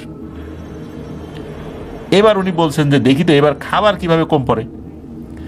বেচারি হাসুর মা নির্দেশ মতো সবকিছুই রান্না করলেন, কিন্তু বিধিবাম খাবার পরিবেশন করতে গিয়ে দেখা গেল একটা সবজির তরকারি বাদে মাংসের হাঁড়িতে একটা মাংসও নাই। হাসুর মা চিৎকার দিয়ে হাসুর বাবাকে ডেকে এই দৃশ্যটা দেখান। আজ প্রথমবারের মতো মাংসের হাঁড়ির চারপাশে ঝোল ছিটিয়ে থাকতে দেখা যায় এবং তারা খেয়াল করলেন ঝোলের ফোঁটা পড়তে পড়তে কিছু একটা যেন রান্নাঘরের চুলার উপরের দিকে থাকা বাঁশের তৈরি রশিতে ঝুলানো এই চামশিটের বা মাচার মতো যেখানে হাঁড়ি পাতিল রাখা হয়, শিকা বলে অনেকে, সেখানে উঠে গেছে। সবাই মনে করলো কোনো বিড়ালই করেছে এই কাজ। ল্যাম্প বা কুপির আলোয় অনেক খোঁজাখুঁজি করেও কোনো কিছু পাওয়া যায় না। ওই দুইজন কর্মচারী সহ বাড়ির সবাই মিলে ভালো করে রান্নাঘরের চারদিকে অনেক খোঁজাখুঁজি করেও বিড়ালের কোনো নাম নিশানা পান নাই। সবজি দিয়ে রাতটা কোনো রকম খেয়ে পার করে দেন সবাই। সকালবেলা হাসুর মা আবার হাসুর বাবাকে বলেন, কালকে বিড়ালে মুখ দিয়েছে ভেবে বাকি ভাতগুলো তো রেখে দিয়ে নতুন ভাত রান্না করেছিলাম, কিন্তু পুরনো ভাতগুলো হারিতে নাই, চেটে পুটে খেয়ে কে যেন পরিষ্কার করে রেখেছে। হাসুর বাবা বিষয়টা আমলে নিয়ে কুকুর বিড়াল যাতে ঢুকতে না পারে সেজন্য নিরাপত্তা জোরদার করেন। ওই দিন রাতেই ঘটে আর এক ঘটনা। রান্না করা মাছের কেবল কাঁটাগুলো বাদে আর কোনো ভাত তরকারি অবশিষ্ট নাই হাঁড়িতে। হাসুর মা বলেন, এত গরম তরকারি বিড়াল কখনোই খেতে পারে না, কুকুরও খায় না, এটা নিশ্চয়ই অন্য কিছু হবে। ওই হুজুরকে পরদিন সকালে ডেকে আনা হয়। তিনি বিষয়টা নিয়ে চিন্তিত হয়ে বিষয়টা দেখবেন বলে আপাতত পানি পড়া ছিটিয়ে দেন পুরো রান্নাঘরের চারদিকে। রান্নাঘরের সমস্যা বন্ধ হলেও ওই রাত থেকে শুরু হয় নতুন আর এক ঝামেলা। এই দিনমজুরদের থাকার যে ঘরটা ওইটার পাশেই ছিল ধানের গোলা। গভীর রাত্রে ধানের গোলার ভিতর থেকে বেশ শব্দ আসছিল, মনে হচ্ছে কোনো বিড়াল বা কুকুর তাদের নখের সাহায্যে কচকচ করে খামচি কাটছে গোলার গায়ে, যেটা এরকম কচকচ শব্দ করছে। হাসুর বাবার কর্মচারী দুজনেরই সন্দেহ হয় কি, তবে ওনারা কিন্তু দেখতে যান নাই ওটা কি। সকালবেলা বিষয়টা হাসুর বাবাকে জানালে তিনি ভাবেন ধানের গোলায় ইঁদুর ঢুকবে, এটা তো নতুন কিছু না, নিশ্চয়ই ইঁদুর ঢুকেছে। তিনি গোলার মুখ খুলে ভেতরে দেখতে পান তার জমিয়ে রাখা ধানের অনেকটাই শেষ, কেবল তুষ পড়ে আছে, ভেতরের চালের দানা নেই। তারা ধরে নিলেন কাজটা ইঁদুরের। কিন্তু এভাবে পরের দিনও একই অবস্থা আর একটা গোলায়। এই বিষয়টা তো আসলে একজন গেরস্থ পরিবারকে ভাবিয়ে তুলবে, এটাই স্বাভাবিক। এইভাবে ধান নষ্ট হতে থাকলে তো বড় বিপদ হয়ে যাবে। এদিকে ওই হুজুরও আর কিছু জানাচ্ছিলেন না। এভাবেই এক ঝুম বৃষ্টির এক সন্ধ্যায় বাজার করে বাড়ি ফিরছিলেন হাসুর বাবা।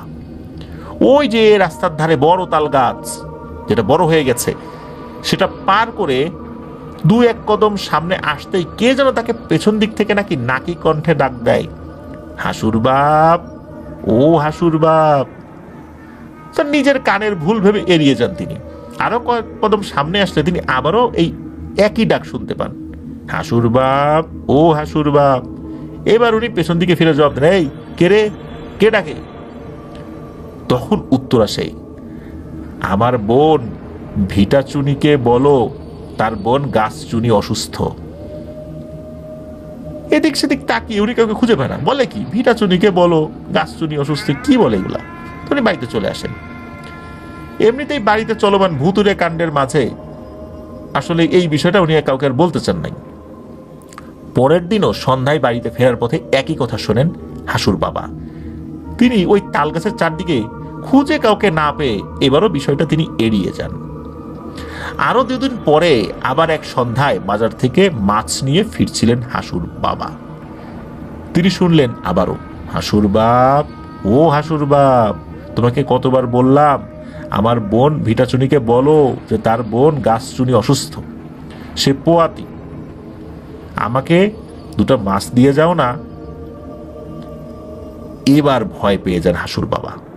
তিনি পা চালিয়ে হেঁটে বাড়িতে চলে আসেন। পোয়াতি অর্থ হচ্ছে গর্ভবতী, এটা অনেকেই জানেন আর কি। তো যাই হোক, তো এবার এসে তিনি হাসুর মাকে বিষয়টা বলেন। আজ 2-3 দিন ধরে ওই তাল গাছটার পেছন থেকে কে যেন তাকে ডাকে আর বলে আমি যেন তার বোন ভিটাচুনিকে বলি যে তার বোন নাকি অসুস্থ, পোয়াতি।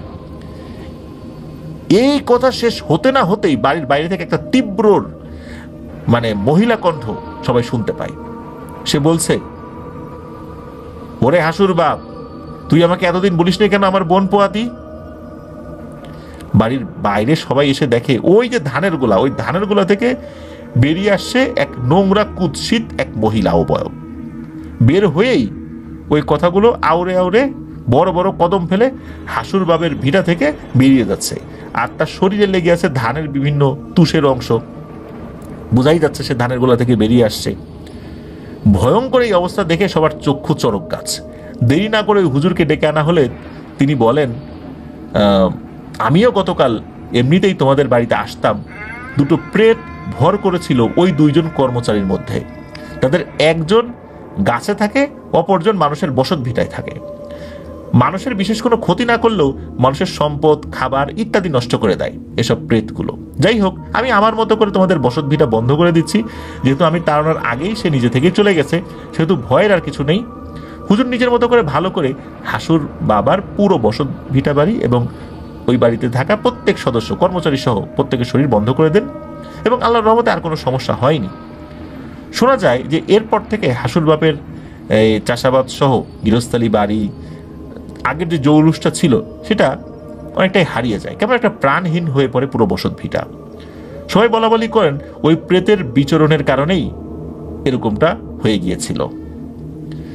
এই যে ভিটাচুনি আর গাছচুনি, এই দুইটা নাকি বোন, একজন ভিটায় থাকে আর একজন গাছে থাকে। এগুলো নাকি যাদের উপর আক্রমণ করে, সে যদি এরকম হয় যে গাছচুনি আক্রমণ করে, সে গাছে থাকে। আর যদি কেউ এই ভিটাচুনির আক্রমণের শিকার হয়, তাহলে দেখা যায় যে তার বাড়িতে এরকম খাবার দাবার নাই, ধানের গোলায় ধান শেষ হয়ে যাচ্ছে, এরকমটা হয়। তো এই ভিটাচুনি গাছচুনির ঘটনা এর আগে অবশ্য আমরা কখনো বলেছি বলে মনে পড়ে না। আর দেখা গেল যে এই যে গাছচুনি, সে বারবার বলছে যে তার বোন পোয়াতি যখনই সে শুনেছে সে চলে গেছে। অদ্ভুত এক ব্যাপার। নারায়ণ তান্ত্রিক, এক দুর্ধর্ষ তান্ত্রিক, বড়ই বৈচিত্র্যময় তার জীবন। তবে 8-10টা সাধারণ মানুষের মতোই অনেকের সাথে তিনি কথা বলেন, গল্প করেন, চা খান। তো এই 2025 সালের ফেব্রুয়ারি মাসের 18 তারিখে আমাদের জয় বড়ুয়া ভাই নারায়ণ তান্ত্রিকের সাথে দেখা করতে গিয়েছিলেন। অনেক বিষয় নিয়ে কথাবার্তা হয়। জয় বড়ুয়া ভাই জানালেন নারায়ণ তান্ত্রিককে যে তার ঘটনা আপনার দ্য ওয়ার্ল্ডে প্রচারিত হয়েছে। উনি এটা জেনে খুব খুশি হন। এটাও উনি জানান যে আধুনিক এই যুগে লোকজন কি তার এই ঘটনাগুলো বিশ্বাস করবে বা করে। তখন জয় বড়ুয়া ভাই বলেছিলেন যে হ্যাঁ, আপনার দ্য ওয়ার্ল্ডের লিসেনাররা প্যারানরমাল ঘটনাগুলো বিশ্বাস করে, তাই তার ঘটনাগুলো বিশ্বাস করে। তখন এই নারায়ণ তান্ত্রিক বললেন যে খুব নিকট সময়ে একটি ঘটনা ঘটেছে, যেই বিষয়টা নিয়ে উনি কাজ করেছিলেন। সেই ঘটনাটি মূলত নারায়ণ তান্ত্রিক জয় বড়ুয়া ভাইকে বলেন। নারায়ণ তান্ত্রিকের অনুমতি সাপেক্ষেই আপনার দ্য ওয়ার্ল্ডে সেই ঘটনাটি আমরা প্রচার করছি। তবে বিশেষ নিরাপত্তাজনিত কারণে গ্রামের নামটি আমরা বলবো না। চলুন শুরু করি ঘটনা। গত 5ই আগস্টের পর, জুলাই অভ্যুত্থানের পরে যেই নতুন সরকার আসে, এরপর তো সবকিছু বেশ এলোমেলোই অবস্থা ছিল শুরুর দিকে। এখন তো অনেকটাই আল্লাহর রহমতে ঠিকঠাক আছে। তো উনি এই 5ই আগস্টের পরে নতুন করে আবার চেম্বার শুরু করেন। উনি যখন চেম্বার শুরু করেন, এরও আরো মাস 3-4 পর ওনারই এক সতীর্থ, অর্থাৎ একই গুরুর শিষ্য, তো ওনার এক সতীর্থ ওনার কাছে আসেন। তো ওনার কাছে আসার পর তিনি জানান যে চট্টগ্রামের সীতাকুণ্ড উপজেলার বাঁশবাড়িয়া নামক স্থানে একটা গ্রাম রয়েছে, সেই গ্রামে মহাজন বাড়ি নামক একটা বাড়ি রয়েছে। তো তাদের জায়গায় নাকি একটা অনেক পুরনো গুপ্তধন সমৃদ্ধ একটা ড্যাগ রয়েছে, সেটা তুলতে হবে। নারায়ণ তান্ত্রিক জানেন যে এই ড্যাগগুলো মাটি থেকে তোলা আর লাশ তোলা, এটা নাকি একই ধরনের বিপজ্জনক কাজ। আর তাছাড়া নারায়ণ তান্ত্রিক পলিটিক্যাল বিভিন্ন অ্যাক্টিভিটিসে জড়িত হয়ে গিয়েছিলেন, যার কারণে দীর্ঘদিন কিন্তু এই ড্যাগ তোলা বা এই টাইপের কাজগুলো থেকে উনি অনেক দিন বিরত ছিলেন। অন্যান্য কাজ করতেন, কিন্তু এই টাইপের কাজগুলো অনেকদিন ধরে উনি করেন নাই। তো এরপরে কি হয়, ওই মহাজন বাড়ির এক লোক হঠাৎ করে ওনার কাছে ফোন করে অনেক অনুনয় বিনয় করতে থাকে যে আপনি এই কাজটা করেন। এরপর নারায়ণ তান্ত্রিক উনি বলেন যে ঠিক আছে, আমি এইটা সম্পর্কে একটু খোঁজ খবর নেই, 2-3 দিন পরে আমি এই বিষয়টা জানাবো আপনাদেরকে। তো ঘটনাটা এমন ছিল যে বিপুল মহাজন নামক একজন ব্যক্তি, তো তার বাবার 4 সন্তানদের মধ্যে উনি সবার বড়, মানে বিপুল মহাজন সবার বড়। তার 4 ভাই আর 2 বোন। এই 2 বোন আছে, 4 ভাই আছে। তো ছোটবেলা থেকেই তিনি একটা রহস্যময় ঘটনা বা গল্প শুনে বড় হয়েছেন যে তার দাদার কাছে বেশ কিছু গোপন খাজানা ছিল, যা নাকি তিনি কোথাও লুকিয়ে রেখেছিলেন। শোনা যায় মৃত্যুর আগে তিনি কাউকে কিছু বলেও যেতে পারেননি, তবে তার স্ত্রী এসব বিষয় কিছু কিছু জানতেন। পরে তিনি তার ছেলে মেয়েদেরকে বলেছিলেন। যেহেতু তাদের বাবা কাউকে কিছু বলে যাননি, সেহেতু তার ছেলেরাও এই বিষয়ে আর আগ্রহ দেখান নাই। এভাবে দিন, মাস, বছর অতিবাহিত হতে হতে বংশ পরম্পরা এত দূর এসেছে। হঠাৎ একদিন বিপুল মহাজন রাত্রে স্বপ্ন দেখেন এক অদৃশ্য সত্তা তাকে বলছে তাদের বাড়ির পাশে যে বাঁশ বাগান রয়েছে, এই বাঁশ বাগানের নিচে খাজানা রয়েছে, সেগুলো তুলে 3 ভাগের 1 ভাগ রেখে বাকিগুলো দান করে দিতে। পরদিন সকালবেলা উঠে তিনি এই যে স্বপ্ন, এই স্বপ্নটাকে স্বাভাবিক স্বপ্ন ভেবেই নিশ্চুপ থাকেন। এভাবে পরদিন, আবার তারপরের দিন, পরপর মোট 3 দিন রাতের বেলা একই স্বপ্ন দেখে বিষয়টা তিনি তার স্ত্রীকে বলেন, এবং তারা এক ফাঁকে গিয়ে ওই বাঁশবাগানটা দেখেও আসেন। কোথায় কি, এটা স্বাভাবিক একটা বাঁশবাগান, আশেপাশে স্বাভাবিকভাবে গজিয়ে ওঠা কিছু আগাছা, ছোট গাছগাছালি। তবে ওই যে বাঁশগুলো রয়েছে না, ওই বাঁশগুলোর মধ্যে কিছু বাঁশ বহু বছরের পুরনো। তবে আশ্চর্যের বিষয় হচ্ছে এই বাঁশগুলো কেমন যেন বাড়েও না, কমেও না, শুকিয়েও যায় না, ভেঙেও যায় না। অনেক সময় দেখা যায় বাঁশগুলো মাথার দিক থেকে শুকিয়ে আসে, নষ্ট হয়ে যায়, এরকমটা না, দেখে বোঝা যাচ্ছে এগুলো অনেক পুরনো। তো যাই হোক, এসব ওনারা দেখেন। তবে এসব বিষয় নিয়ে খুব একটা বেশি চিন্তা ভাবনা না করে স্বামী স্ত্রী 2জন ঘরে চলে আসেন। তিনি চিন্তা করলেন যে যেহেতু এই ধরনের স্বপ্ন দেখছেন, বিশেষ করে এই যে বিপুল মহাজনের কথা বলছি, তো উনি বাড়িতে একটা পুজো অর্চনা করাবেন। সাধারণত মুসলিমরা বাড়িতে কোনো বিপদ আপদ হলে ঘরে কোরআন তেলাওয়াত, দোয়া অনুষ্ঠানের আয়োজন করেন, গরিব দুঃখীদেরকে খাইয়ে দেন। ঠিক একই রকমভাবে হিন্দুরাও কিন্তু দেখা যাচ্ছে যে তারা যদি কোনো সমস্যায় পড়ে, কোনো ধরনের কোনো বিপদের সম্মুখীন হন, তারাও কিন্তু তাদের ধর্ম মত অনুযায়ী পূজা অর্চনা করেন। তো চিন্তা করলেন যে এরকম স্বপ্ন দেখছেন, তাহলে বাড়িতে একটা পুরোহিত ডেকে এনে পূজা করিয়ে নিই। ওই রাত্রেও বিপুল মহাজন ওই একই স্বপ্ন দেখেন। এই স্বপ্ন দেখা কিন্তু চলমান থাকে। 2-3 দিন পরে পুরোহিত এসে পঞ্জিকা দেখে ওই বিপুল মহাজনকে বলেন যে আপনার তো ধন প্রাপ্তি যোগ হয়েছে, হঠাৎ কোনো ধন প্রাপ্তি হতে পারে। তবে তাদের বাস্তু ভিটার উপর নাকি যক্ষের ধার পড়েছে বলেও সেই পুরোহিত জানান। যক্ষের ধার বলতে বোঝায় যে এটা হচ্ছে যে কোনো ধন পাবার যদি কোনো সম্ভাবনা তৈরি হয়, তাহলে ভয়ঙ্কর কিছু সমস্যাও সেখানে দেখা দিতে পারে, বিশেষ করে প্রাণ নাশের নিশ্চিত সম্ভাবনা দেখা দিতে পারে। এটাকেই যক্ষের ধার বলে। আর যক্ষের ধন কোনো মূল্য ছাড়া নাকি পাওয়া অসম্ভব। সমস্যাটা আসলে ওখানেই, মূল্যটা যে কি দিয়ে পরিশোধ করতে হবে সেটা কেউ জানে না। হতে পারে সেটি কোনো বড় ধর্মীয় অনুষ্ঠানের মাধ্যমে, হতে পারে অনেক মানুষকে খাইয়ে দেওয়ার মাধ্যমে, হতে পারে দান খয়রাতের মাধ্যমে, হতে পারে কোনো জীব বলি দিয়ে, অথবা কোনো প্রিয় মানুষের জীবনের বিনিময়ে। পুরোহিত পরামর্শ দেন যে আপনারা বাড়িতে পূজা করেন, সে অনুযায়ী কাজও হয়, পূজার আয়োজন করা হয়, পূজা পাঠ করিয়েও নেওয়া হয়। পূজার দিন রাত্রে বিপুল মহাজন আর একটা স্বপ্ন দেখেন। এবার এক অদৃশ্য সত্তা নিজেকে তাদের গৃহরক্ষক দাবি করে অনুরোধ করেন যে খবরদার ওই খাজানায় কিন্তু হাত দিও না, কেননা এই কাজ যদি করো তাহলে তোমাদের বাড়িতে প্রাণ নাশের সম্ভাবনা রয়েছে। পরদিনই বিপুল মহাজন তার স্ত্রীকে তার স্বপ্নের ব্যাপারে জানান। এবার তারা বাড়ির অন্য সদস্যদেরকে বিষয়টা জানান, কিন্তু আধুনিক যুগের মানুষেরা এসব শোনার জন্য প্রস্তুতি না, শুনলেও একদম এড়িয়ে যান, মানে কি সব আবল তাবল বলে। বিপুল মহাজন তার বিশ্বস্ত কয়েকজনকে এসব বিষয় যখন জানান, তখন তারাই মূলত এই নারায়ণতান্ত্রিকের সতীর্থের কথা বলেন। তবে সমস্যা দেখা দিল, এই সতীর্থ জীবনে কখনো এমন কাজ করেনি বলেই নারায়ণতান্ত্রিকের শরণাপন্ন হয়েছিলেন। আর নারায়ণতান্ত্রিকটা প্রথমের দিকে রাজি হচ্ছিলেন না, যার কারণে নারায়ণতান্ত্রিকের নাম্বারটাও বিপুল মহাজনকে দিয়েছিলেন। বিপুল মহাজন ফোন করে তাকে অনুনয় বিনয় করেছেন। নারায়ণতান্ত্রিক নিজেও বেশ ইতস্তত বোধ করছিলেন, কিন্তু একটা লোভ তার ভেতরে কাজ করছিল, যেটা উনি স্বীকার করেছেন।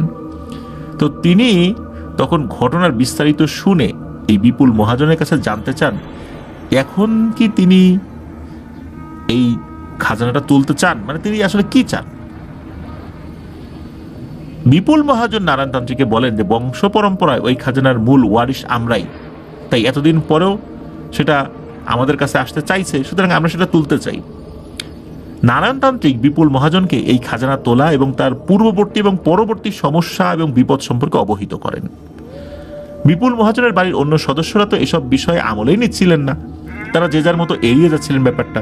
তো বিপুল মহাজনের আগ্রহ দেখে নারায়ণতান্ত্রিক বিস্তারিত জানাবেন বলে চলে আসেন ওখান থেকে।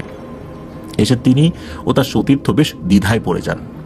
একবিংশ শতাব্দীতে এসে এ ধরনের কথা কি কেউ বিশ্বাস করতে চাইবে?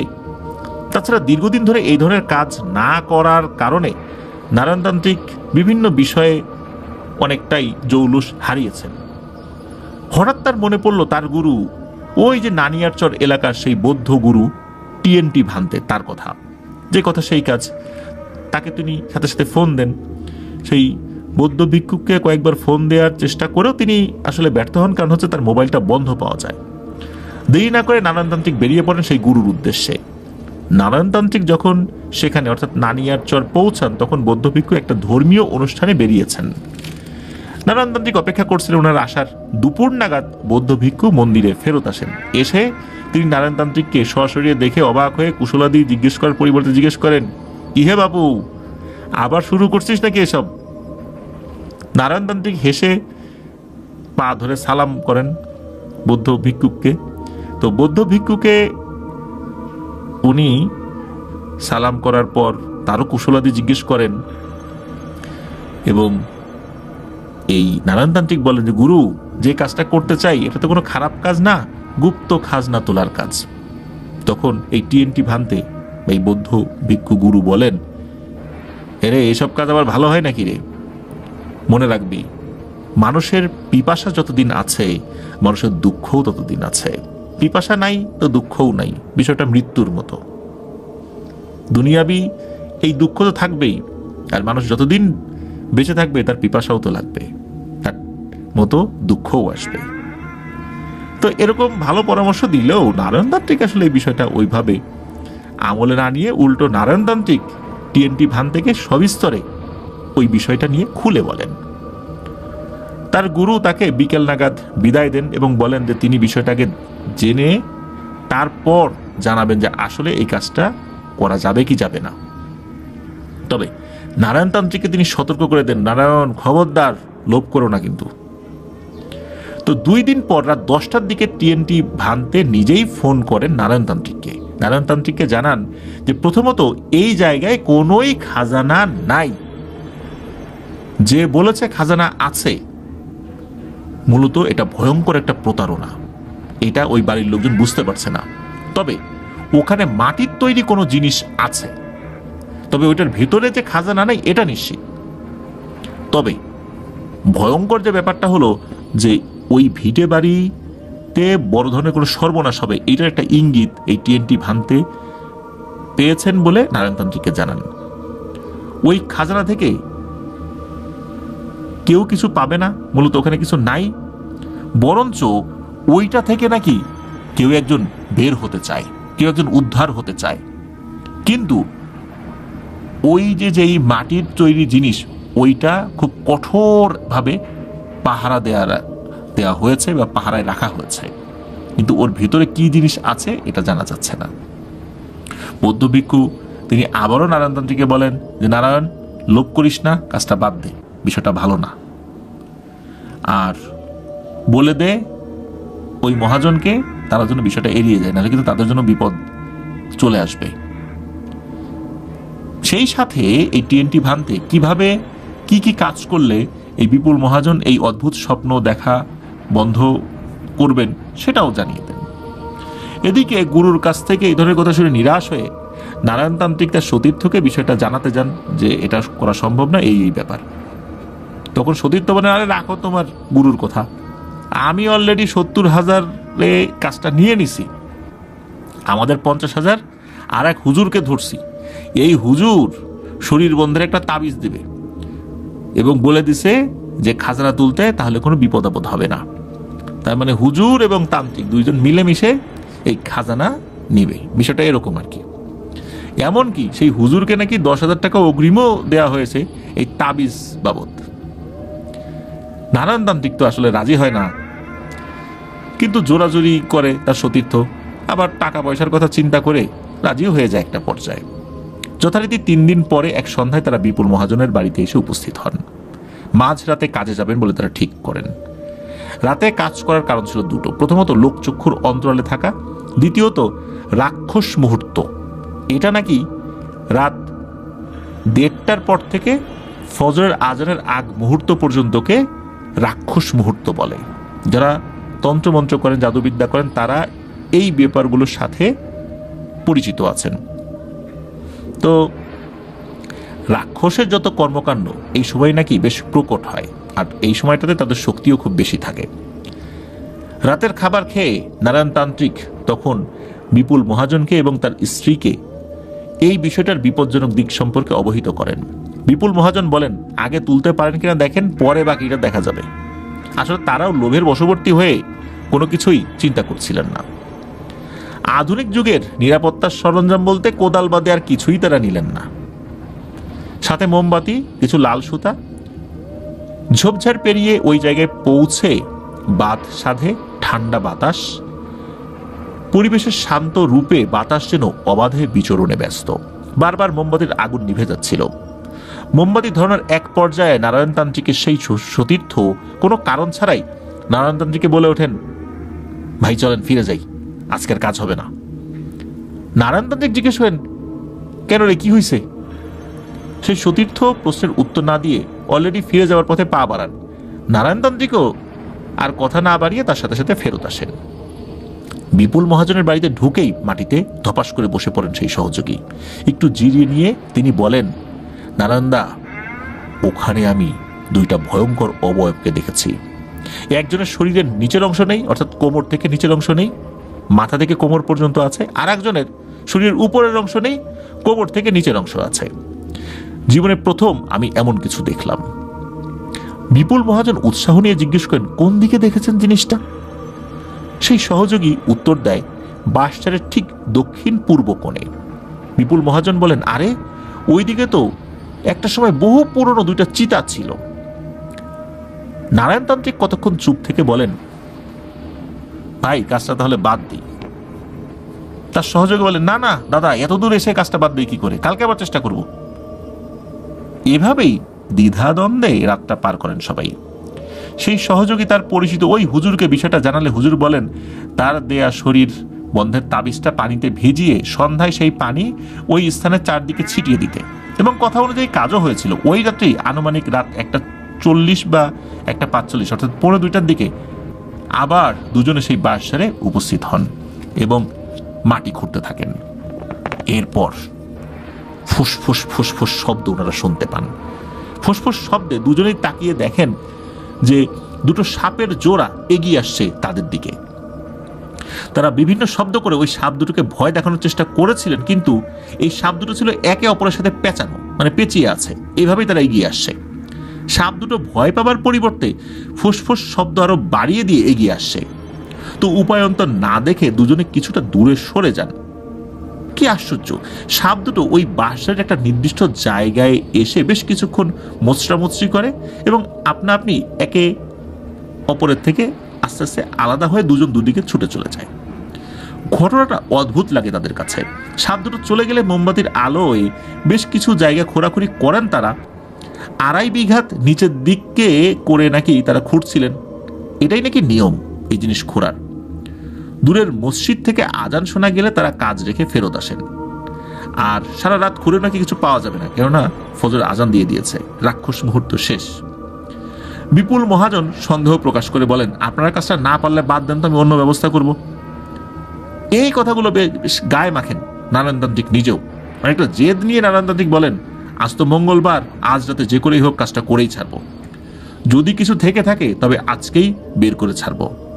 রাতের খাবার খেয়ে রাত 1:30টার পরে তারা সেই বাঁশঝাড়ে উপস্থিত হন, আবার সেই রাক্ষস মুহূর্তে। খোঁড়াখুড়ি করেই বিষাক্ত কিছু পোকা কামড়ে দেয় নারায়ণতান্ত্রিককে। বিষের জ্বালা নিয়ে কাজ করছিলেন দুজনে। প্রায় অনেকটা জায়গা নিয়ে দুজনে খুঁড়েছেন, কিন্তু কোনো কিছুই নাম নিশানা নেই। দুজনে জিরিয়ে নিচ্ছেন। এমন সময় নারায়ণতান্ত্রিক বলে ওঠেন, পেয়েছি পেয়েছি। তিনি হাতে কোদাল নিয়ে ওই যে গত রাত্রে যেখানে সাপ দুটো বেশ কিছুক্ষণ অবস্থান করেছিল সেখানে গিয়ে মাটি খুঁড়তে শুরু করেন। তার পেছনে পেছনেই গেলেন তার সহযোগী। বেশ কিছু মাটি খুঁড়তেই হঠাৎ কোদালে কিছু স্পর্শ পেলেন নারায়ণতান্ত্রিক। উৎসাহ নিয়ে মোমবাতি কাছে নিয়ে দেখলেন একটা মাটির ডেগের মুখ ঢাকনা দিয়ে শক্ত করে লাগানো। শরীরে বিদ্যুৎ খেলে গেল দুজনের। অভিজ্ঞ নারায়ণতান্ত্রিক নিজেও বহুদিন পরে মায়াবী রাতের মধ্যে ভয়ের এক ছোঁয়া পেলেন।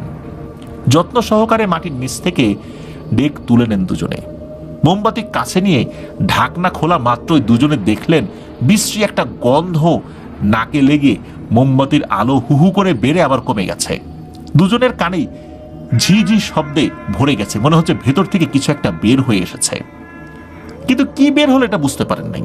মনে হলো একটা দমকা বাতাসের মতো হয়তো বা কিছু একটা বের হয়ে এসেছে। মোমবাতির আলোয় ওনারা দুজন ওই ড্যাগের ভিতরে দেখতে পেলেন কেবল ভাঁজ করা একটা রঙিন রেশমি কাপড়। না আছে কোনো টাকা, না আছে কোনো কড়ি, না আছে সোনার মুদ্রা, না আছে কোনো মূল্যবান কিছু। তাহারে সব কষ্ট বিফলে গেল। পুরনো সেই মাটির ডেগ নিয়ে তারা ফেরত আসেন বিপুল মহাজনের বাড়িতে। তাদের হাতে হাড়ি দেখে বিপুল মহাজন ও তার স্ত্রী তো বেশ খুশি হয়ে যান, কিন্তু বিস্তারিত জানতে পেরে ভেঙে পড়েন দুজনই। বেঁকে বসেন বিপুল মহাজন। তিনি অভিযোগ করতে থাকেন ওখানে নিশ্চয়ই কিছু ছিল যেগুলো নারায়ণতান্ত্রিক ও তার সহযোগী মেরে দিয়েছে বা সরিয়ে রেখেছে। তারা বিপুল মহাজনের এমন অভিযোগ শুনে বেশ অবাক হলেন। বিপুল মহাজনের কথা হলো যে তাদের সাথে কথা হয়েছে ডেক তোলার, কিন্তু ডেক তো খোলার কথা হয় নাই। কেন তারা বিপুল মহাজনের অনুপস্থিতিতে ডেকের মুখ খুলেছেন এই নিয়ে বাক বিতণ্ডায় লিপ্ত হন তারা। কিছুতেই নারায়ণতান্ত্রিক ও তার সহযোগী বিপুল মহাজনকে বোঝাতে পারছিলেন না যে ওই ডেগের মধ্যে কেবল ভাঁজ করা এই রঙিন রেশমি কাপড় বাদে আর কিছুই ছিল না। কিন্তু বিপুল মহাজন সেটা মানতে নারাজ।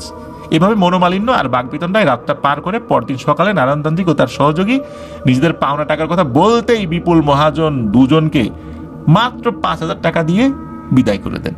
মনোকষ্ট নিয়ে তারা চলে আসেন। যেহেতু আধুনিক যুগে এইসব বিষয় নিয়ে কারো কাছে অভিযোগ করলে তারা যে ভণ্ড এটা সবাই বলতে থাকবে, এই জন্য তারা এই বিষয়টি নিয়ে আর কোনো বিবাদে জড়াতে চাইলেন না। কিন্তু ঘটনার প্রবাহ কিন্তু তখনও প্রবাহিত হতে থাকে। বিপুল মহাজনের বাড়িতে নেমে আসে সর্বনাশের কালো ছায়া। এই ডেক তোলার 5 দিনের মাথায় হঠাৎ কোনো কারণ ছাড়াই বিপুল মহাজনের মেঝো ভাই মাঝরাতে ভয় পেয়ে ঘুম থেকে উঠে হৃদরোগে আক্রান্ত হয়ে মারা যান। তাকে পরদিন সৎকার করে ওই রাত্রেই বিপুল মহাজন আবার স্বপ্নে দেখেন যে পাশাপাশি মোট 3টা চিতা আগুনে জ্বলছে। সেই আগুনে জ্বলতে থাকা সব মৃত দেহগুলো ওই রঙিন পশমের কাপড়ে মোড়ানো, ওই কাপড়গুলো পুড়ছে না। হুড়মুড়িয়ে ঘুম থেকে উঠে তারা নারায়ণতান্ত্রিককে সেই সহযোগীর কাছে যান, মানে সেই সতীর্থের কাছে যান। তার পাওনা মিটিয়ে দেন এবং কোনো উপায় বলতে থাকেন যে কোনো একটা উপায় বাতলাও ভাই, আর তো পারি না, এরকম একটা ঘটনা ঘটে গেল, নিশ্চয়ই বড় ধরনের কোনো বিপদ আসে, তোমরাই ঠিক বলছিলা, আসলে এই বাড়িটা এখন মৃত্যুপুরী হয়ে যাবে। সেই সতীর্থ নারায়ণতান্ত্রিককে ফোন দিয়ে বিস্তারিত জানাতে থাকেন। আশ্চর্যজনকভাবে ঠিক ওই সময় ওই যে টিএনটি ভাঙতে তার ফোন কল আসে, ওয়েটিং দেখাচ্ছে যে উনি ওই সময় কল করেছেন। নারায়ণতান্ত্রিক তার সতীর্থের কলটা কেটে দিয়ে দ্রুত তার গুরুর ফোন রিসিভ করতেই অপর কণ্ঠে এই টিএনটি ভাঙতে বেশ রাগান্বিত এবং তিরস্কারের সাথে বলতে থাকেন, হ্যাঁ নারায়ণ, মানা করছিলাম না? কেন এই কাজটা করতে গেলি? লোভ করতে মানা করছিলাম না? আমার কথা না শুনে তো বড় বিপদ ডেকে আনছে ওই পরিবার। এখন কি হবে? তুই কেন ওইখানে গেলি? নারায়ণতান্ত্রিক গুরুর কাছে খুব কাকুতি মিনতি করে ফোনে ক্ষমা চান। বুঝতে পারেন যে গুরুর কাছে খবর চলে আসছে। এখন গুরুর কাছে পরামর্শ চান যে কি করা যায়। তখন টিএনটি ভাঙতে পরামর্শ দেন ওই মাটির ডেক আর ওই কাপড় ওই জায়গায় আবার ঠিক রকমভাবে পুঁতে রেখে আসতে হবে। তবে বিপদ যে কখন কাটবে এটাও বলা যায় না, কারণ একটা ঘটনা ঘটে গেছে। ওই কাজটা করা হয়।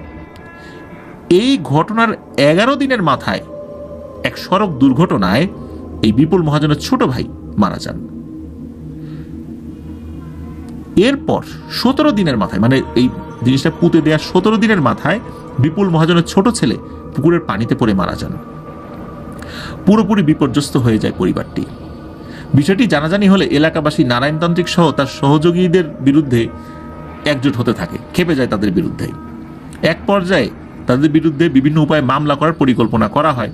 তো যাই হোক, শেষ পর্যন্ত মামলা টামলার হয়নি, এ পর্যন্তই এই ব্যাপারটা রয়ে গেছে। প্রিয় লিসেনার্স, একবারও চিন্তা করেছেন যে যক্ষের ধন আসলে জিনিসটা কি? প্রাচীন মিশরীয় যে সমস্ত সমাধিগুলো আমরা দেখতে পাই, সেখানেও দেখা যায় যে অনেক মূল্যবান ধনরত্ন কবরের সাথে বা কবরের ভিতরে রেখে দেওয়া হতো, লাশের সাথে দিয়ে দেওয়া হতো। যেই ওই জিনিসগুলো উদ্ধার করতে যেত সেই বিপদে পড়েছে। আসলে এখানে খুব জটিল একটা জাদুবিদ্যার সংশ্লিষ্টতা রয়েছে, আর ওখানে হয়তোবা ভেতরে কোনো একটা ভয়ঙ্কর কিছুকে আবদ্ধ করে রাখা হয়েছিল। সেই জিনিসটাই কোনো না কোনোভাবে বা সেটার কোনো আত্মীয় স্বজন স্বপ্নে দেখিয়েছে যে ওখানে ধন সম্পত্তি আছে, বের করো, তখন ওই জিনিসটা মুক্ত হয়ে যাবে। আবার কোনো একটা ভালো জিনিস হয়তোবা সেটাকে পাহারা দিয়ে রেখেছিল, সেটা আবার পরবর্তীতে স্বপ্নের মধ্যে জানিয়েছে যে এটা করা যাবে না, তাহলে বিপদ হবে। কিন্তু লোভের কারণেই এই বিপদটা তারা ডেকে এনেছিল। তো এটাই ছিল ঘটনা। ধন্যবাদ জানাচ্ছি জয় বড়ুয়া ভাইকে। রাজমোহিনী এই শব্দটার সাথে অনেকেই পরিচিত। বর্তমানে বিভিন্ন জায়গায় এই রাজমোহিনীর বিভিন্ন রকমের চটকদার বিজ্ঞাপনও দেখা যায়, অথচ অধিকাংশ মানুষই জানে না যে আসলে রাজমোহিনী কি জিনিস, কি বা তার কাজ। কেউ জানেন এটা ধারণকারী ব্যক্তি অঢেল ধন সম্পত্তির মালিক হন, আবার কেউ জানেন এটা ধারণকারী ব্যক্তি সবাইকে তার মোহে ফেলে যে কোনো কাজ নিমিষেই করিয়ে নেন, কিংবা ধারণকারীর মনের মানুষ তার চির বশবর্তী হয়ে যান। আরও নানানভাবে মানুষকে বিভ্রান্ত করার নামই বর্তমানে রাজমোহিনী।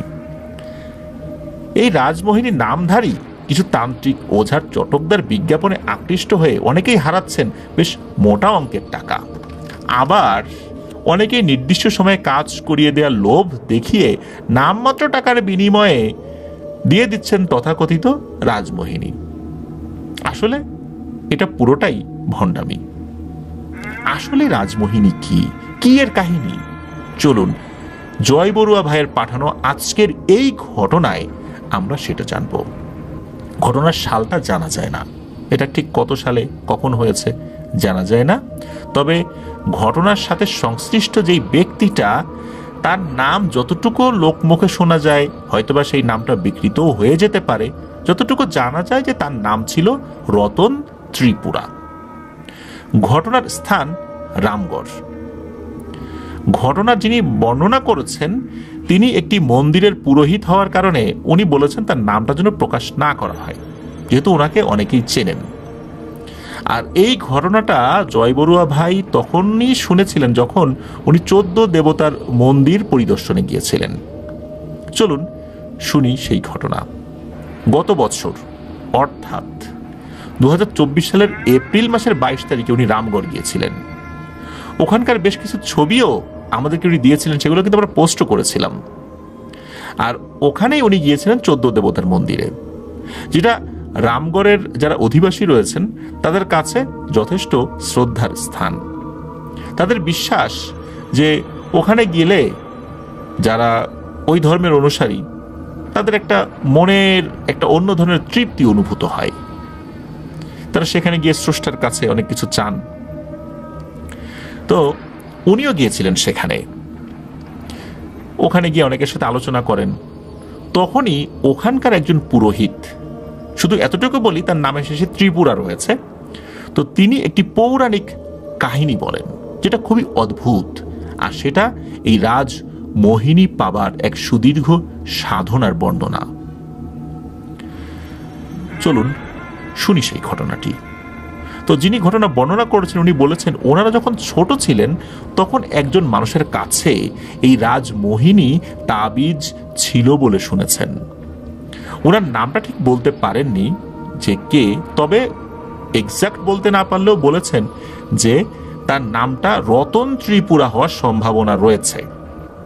তবে নিশ্চিতভাবে বলা যায় না যে রতন ত্রিপুরাই কিনা, কারণ অনেক কাল আগের কথা, নাম পরিবর্তিত হয়েছে বিভিন্নভাবে মানুষের মুখে মুখে। তো যতটুকু মনে হয় সেটা রতন ত্রিপুরা, তো আমরা রতন ত্রিপুরা নামটাই রাখছি। তো রতন ত্রিপুরার পরিবার তৎকালীন 8-10টা পাহাড়ি পরিবারের মতোই জীবন ধারণ করতেন। জুম চাষ আর বনজ সম্পদ থেকে বিভিন্ন ধরনের ফলমূল সবজি জোগাড় করে জীবন অতিবাহিত করতেন তারা। তখন কিন্তু এরকম টাকার যুগ ছিল না, কড়ি আনা এগুলার যুগে তারা বসবাস করতেন।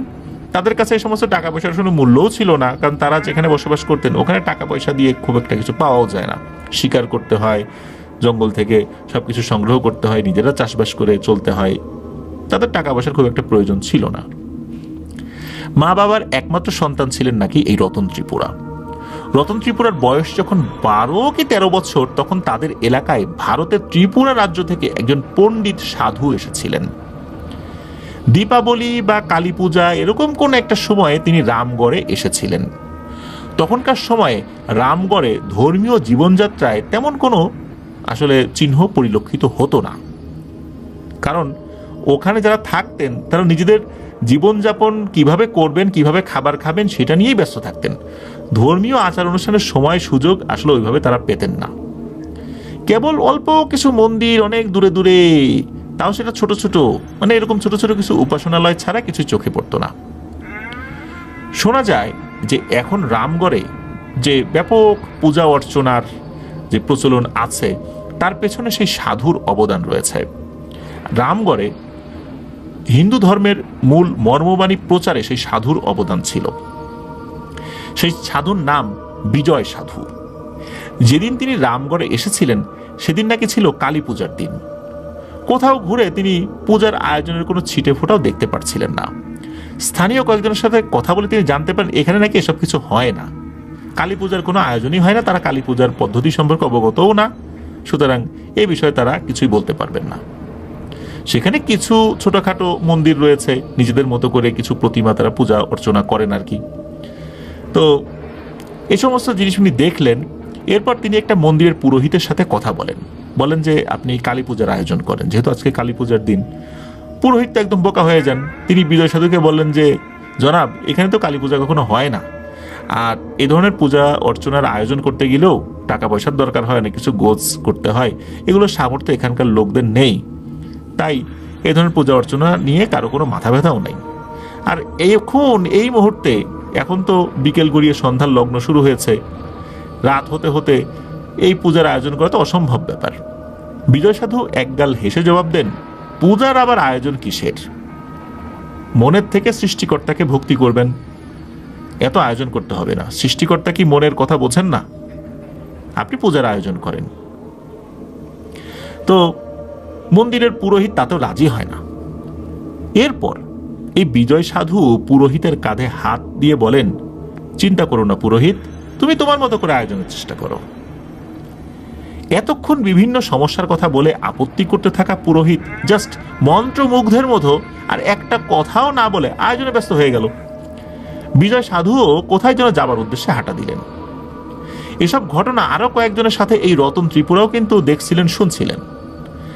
আর কেউ খেয়াল না করলেও রতনের মনে কিন্তু একটা বিষয় খটকা লাগে, সেটা হচ্ছে এই যে বিজয় সাধু পুরোহিতের কাঁধে হাত দিতেই তিনি রাজি হয়ে গেলেন। কেন হলো, কি কারণে হলো? উনি তো রাজি হচ্ছিলেন না। তাছাড়া এমন পূজার আয়োজন তো আগে এলাকায় কখনো হয়নি। এসব ভাবতে ভাবতে 8-10 জন মানুষের সাথে রতনও এই পূজার আয়োজনে যতদূর সম্ভব হাত লাগালেন। ঘন্টা 3 পরে বিজয় সাধু কোথা থেকে মাটির তৈরি একটি প্রতিমা নিয়ে আসলেন। সবাই তো অবাক, বোঝাই যাচ্ছিল সদ্য মাটিতেই গড়িয়ে নেওয়া হয়েছে এই প্রতিমাটি। প্রতিমাটি মন্দিরের এক পাশে পরিষ্কার জায়গায় রেখে ওখানে রাত অবধি পূজা অর্চনা করা হয়। পরদিন সকালে নিয়ম অনুসারে, হিন্দু ধর্মের যে নিয়ম, সেই নিয়ম অনুসারে সেটাকে বিসর্জনও দেওয়া হয়। সবকিছু ঠিকঠাক ছিল, কিন্তু একটা প্রশ্নের উত্তর রতনের মনে কিছুতেই আসলে মিলছিল না। অপরিচিত এক সাধুর কথায় গ্রামের সর্দার, পুরোহিত এবং বাকি লোকজন কেন নীরবে সবকিছু মেনে নিয়ে যাচ্ছেন? কেনই বা তার কথায় সবকিছু মন্ত্রমুগ্ধের মতো সবাই পালন করে চলছিল? বিজয় সাধুকে গ্রামবাসী আর কিছুতেই ছাড়তে রাজি হয় না। তারা তাকে বলেন যে পূজা যখন শিখিয়ে গেছেন, আমরা তো এখানে ধর্মকর্ম বা ধর্মের মূল বাণী কিছুই জানি না, আপনি অন্তত আগামী বছর পর্যন্ত এখানে থাকেন, আমাদেরকে, আমাদের বাচ্চাদেরকে ধর্মকর্ম সবকিছু শিখিয়ে যান। বিজয় সাধু শুরুর দিকে আপত্তি করছিলেন, পরে দেখছেন গ্রামের এই অবস্থা, মানুষজন ধর্মকর্ম সম্পর্কে কিছুই জানে না, অনেকে সৃষ্টিকর্তার অস্তিত্ব সম্পর্কে অবগত না। তখন উনি বলেন যে ঠিক আছে, আমি থাকব। তো ওই মন্দিরেই বিজয় সাধুর থাকার ব্যবস্থা করা হয়। প্রতিদিনই তিনি গ্রামের মানুষের মাঝে ধর্মকথা শোনাতেন। বিভিন্ন দিকে ছড়িয়ে পড়ে বিজয় সাধুর কথা। দেখা যায় তিনি ধর্মকর্ম নিজে যেমন পালন করতেন, সেই সাথে অনেককে সেটা শেখাতেন। আর মানুষের বিভিন্ন ধরনের ছোটখাটো কিছু সমস্যার সমাধান উনি দিতে থাকলেন। যারাই তার কাছে আসছিলেন তারা কেন জানি তার অনুগত হয়ে পড়ছিলেন। এসব কিছু কিন্তু এই রতন ত্রিপুরার নজরে এড়ায়নি। এসব কিছু নিয়ে সে কিন্তু গভীর চিন্তা করে, সে অবাক হয়। এমনকি বিজয় সাধু মন্দিরে আসার পর থেকে সে নিজেও প্রতিদিন অন্তত একবার হলেও সাধুকে সে দেখতে গিয়েছেই। তরুণ বয়সী কৌতূহলী মন অবাক হবে, এটাই স্বাভাবিক। সত্যি তো, রতন ত্রিপুরা নিজেও নিজের মনের অজান্তেই এই বিজয় সাধুর প্রতি আকৃষ্ট হয়ে গেছে। দিনের পর দিন বিজয় সাধুর অনুগত লোকের সংখ্যা বাড়তেই থাকে। মন্দিরের সম্প্রসারণও হয় চোখে পড়ার মতো। বিজয় সাধুর কথা না শুনে কেউই যেন দিন পার করতেন না। রতনের কৌতূহলী মন সিদ্ধান্ত নেয় আজ সে মন্দিরে যাবে না। বিকেল থেকে সে নিজেকে গুছিয়ে নেয় যে মন্দিরে যাবে না এই নিয়েতে। কিন্তু সন্ধ্যা হতে হতে রতনের মা বাবা দুজনেই মন্দিরে বিজয় সাধুর ধর্ম কথা শুনতে চলে যান। পুরো মন্দিরে একাই ছিলেন রতন ত্রিপুরা, মানে পুরো বাড়িতে একাই ছিলেন রতন ত্রিপুরা। কখনো শুয়ে বা কখনো বসে সময় পার করছিলেন, কিন্তু কিছুতেই সময় পার হচ্ছিল না, আর কিছুতেই তার মন বসছিল না। অগত্যা বাধ্য হয়েই মন্দিরে গিয়ে বিজয় সাধুকে দেখেই তবেই মন শান্ত হয় তার। সন্দেহের দানা আরো বেশি করে বাড়তে থাকে রতনের মনে। কি হচ্ছে এসব? কেনই বা সে এত আকৃষ্ট হচ্ছে বিজয় সাধুর উপর? মনের সন্দেহের কথা সে সমবয়সী কোনো বন্ধুদের যে বলবে সেটারও অবকাশ ছিল না, কারণ বিজয় সাধু অত্যন্ত সাধারণ সন্ন্যাসী গোছের একজন মানুষ। আর তার কাজও তো সাধারণ মানুষের মাঝে ধর্ম বিতরণ করা, ধর্মের মূল কথা মানুষকে শেখানো, পাপ কাজ থেকে বিরত থাকা, ভালো কাজ করা, এটাই তো সে করছে। তার বিরুদ্ধে কোনো কথা বললে তার পরিণতি কি হবে এটাও কিন্তু রতন ত্রিপুরা ভালোভাবেই অবগত ছিল। আর সেই বিজয় সাধু তো খারাপ কিছু করছে না, হিন্দু ধর্ম অনুযায়ী যেই জিনিসগুলো ভালো সেগুলো সে করছে। তো এভাবে চিন্তা করতে করতে আরো 3-4 মাস পার হয়ে যায়। তো এরকম তো চলছে। একবার কি হয়, বিজয় সাধু এক বিশেষ আহ্বান করে সবাইকে বিকালে মন্দিরে ডেকে পাঠান। আশ্চর্যজনকভাবে সবাই নিজের জরুরি কাজ ফেলেও দুপুর থেকেই মন্দিরে জড়ো হতে থাকে। পরন্ত বিকেলে বিজয় সাধু সবার উদ্দেশ্যে বলেন যে আমি আগামী কালী পূজার পরদিনই এখান থেকে চলে যাবার সিদ্ধান্ত নিয়েছি, কিন্তু আমি চাই তোমাদেরকে আমি আমার সাধন জীবনের কিছু মূল্যবান আশীর্বাদ দিয়ে যেতে। আমি তোমাদের মাঝ থেকে 3 জন যে কোনো বয়সী মানুষকে নির্ধারণ করব এবং তাদেরকে আমার আশীর্বাদ দিয়ে চলে যাব। কিন্তু এজন্য তোমাদেরকে আমি পরীক্ষা করতে চাই। এই 3 মাসে আমি তোমাদের মাঝে অনেক ধর্ম কথা শুনিয়েছি, অনেক নিয়মকানুন শিখিয়েছি, কিভাবে পারস্পরিকভাবে কোনো ধরনের অসাম্প্রদায়িক চেতনা নিয়ে বা কোনো সাম্প্রদায়িকতা না নিয়ে থাকতে হবে, একজন আরেকজনের উপর জুলুম করবে না, এগুলো আমি তোমাদেরকে শিখিয়েছি। আমি চাই তোমরা তার সদ্ব্যবহার করো। কিন্তু আমি যে আশীর্বাদ দিব, তোমরা এটা নিতে যারা আগ্রহী আছো সবাই হাত তোলো। একে একে তো সবাই হাত তোলে। রতন নিজেও নিজের অজান্তেই হাত তুলেছে। বিজয় সাধু হেসে বললেন, হায় রে লোভী মানুষ, আমি যে তোমাদের থেকে চলে যাব তার জন্য আফসোস লাগলো না, অথচ আমার মূল্যবান আশীর্বাদ নিতে সবাই রাজি। নিজেদের ভুল বুঝতে পেরে সবাই হাত নামিয়ে নেয়।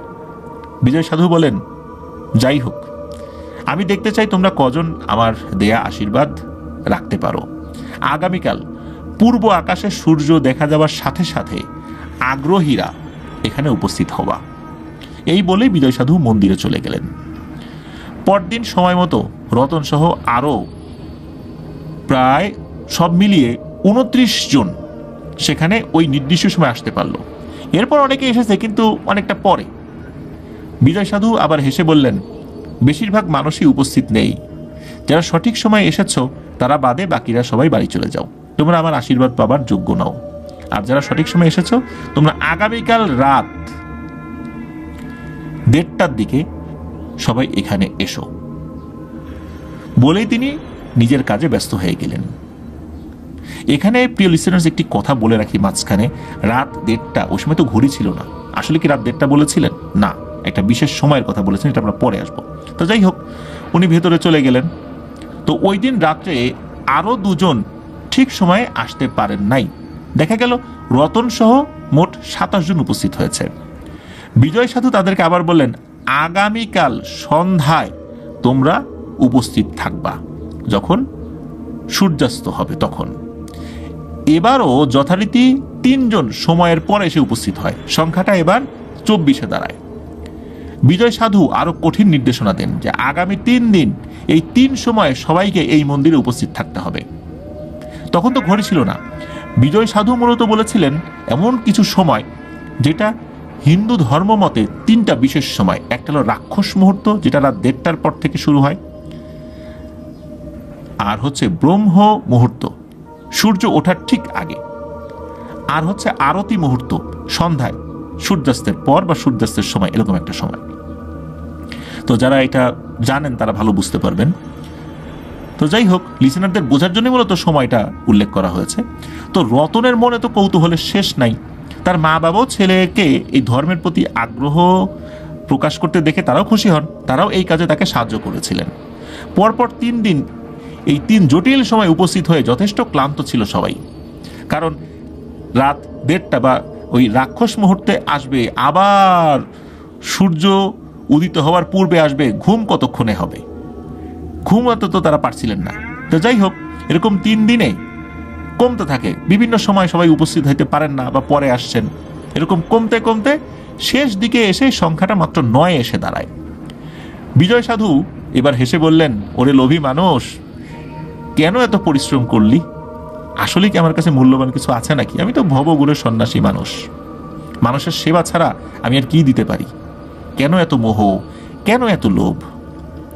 উপস্থিত 9 জন তো এই সমস্ত কথা শুনে বেশ অবাক হয়, বলে যে কিছুই দিতে পারবেন না, এতদিন আমাদেরকে কেন কষ্ট করাইলেন? এই বলেই বিজয় সাধু তো মন্দিরে চলে গেছেন। এরাও হতাশ হয় উপস্থিত 9 জন থেকে আরো 2 জন নিরাশ হয়ে বাড়িতে চলে যায় এবং বলে যে অযথায় আমাদেরকে দিয়ে কাজ করাইছে, এখানে আর আসবই না, ধুর। বেশ কিছুক্ষণ পর বিজয় সাধু মন্দির থেকে বেরিয়ে আসেন এবং 9টা কলা আনেন হাতে করে। এসে দেখেন 2 জন নাই।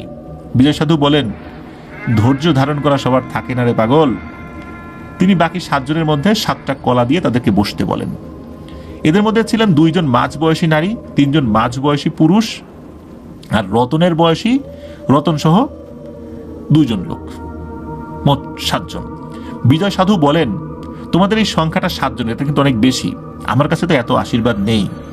তিনি উপস্থিত আগ্রহীদের বলেন, আগামী 7 দিন তোমরা একই সময় এসে মন্দিরে উপস্থিত হবে, যেমন কথা তেমন কাজ। সত্যি দেখা গেল একজন মাঝবয়সী নারী এবং একজন মাঝবয়সী পুরুষ বাদ পড়ে গেছে, এখন সংখ্যাটা 5 জন। 7 দিন এভাবে অহেতুক মন্দিরে উপস্থিত করিয়ে ঠিক কি করতে চাইছিলেন কেউই বুঝতে পারছিলেন না। এবার বিজয় সাধু সবাইকে ধ্যানে বসিয়ে দিলেন, বললেন তিনি না বলা পর্যন্ত উঠা যাবে না। টানা 10 দিন ঘুমের অভাবে থাকা মানুষগুলো বেশ ক্লান্ত। রতন আর তার সমবয়সী ছেলেটা আর আরেকজন মাঝবয়সী নারী বাদে সবাই ধ্যান থেকে উঠে গেছে। বিজয় সাধু প্রায় 3 থেকে 4 ঘন্টা পর তাদেরকে ধ্যান থেকে তুলে বলেন, তোমরা 3 জন জয়ী হয়েছ, আমি তোমাদের মাঝে আমার আশীর্বাদ দিয়ে যেতে চাই, এজন্য তোমাদেরকে আমার সাথে এই মন্দিরেই থাকতে হবে, আমি না বলা পর্যন্ত কেউই বাড়ি ফিরে যেতে পারবে না। রতন এবং তার সমবয়সী ছেলেটা রাজি হলেও সমস্যা হলো ওই মধ্যবয়সী নারী, তার তো স্বামী ছিল, সন্তানাদি ছিল, শ্বশুর শাশুড়ি ছিল বাড়িতে। এখন উনি কিভাবে এইভাবে একটা অনিশ্চিত সময়কে সামনে রেখে মন্দিরে থাকবেন? এভাবে তো তার থাকা সম্ভব না। তিনি তার পরিবারের কাছ থেকে সম্মতি পান নাই। সম্মতি না পাওয়ার কারণটা যখন বিজয় সাধুকে বলেন, বিজয় সাধু হাসি মুখে তাকে বিদায় দিয়ে দেন।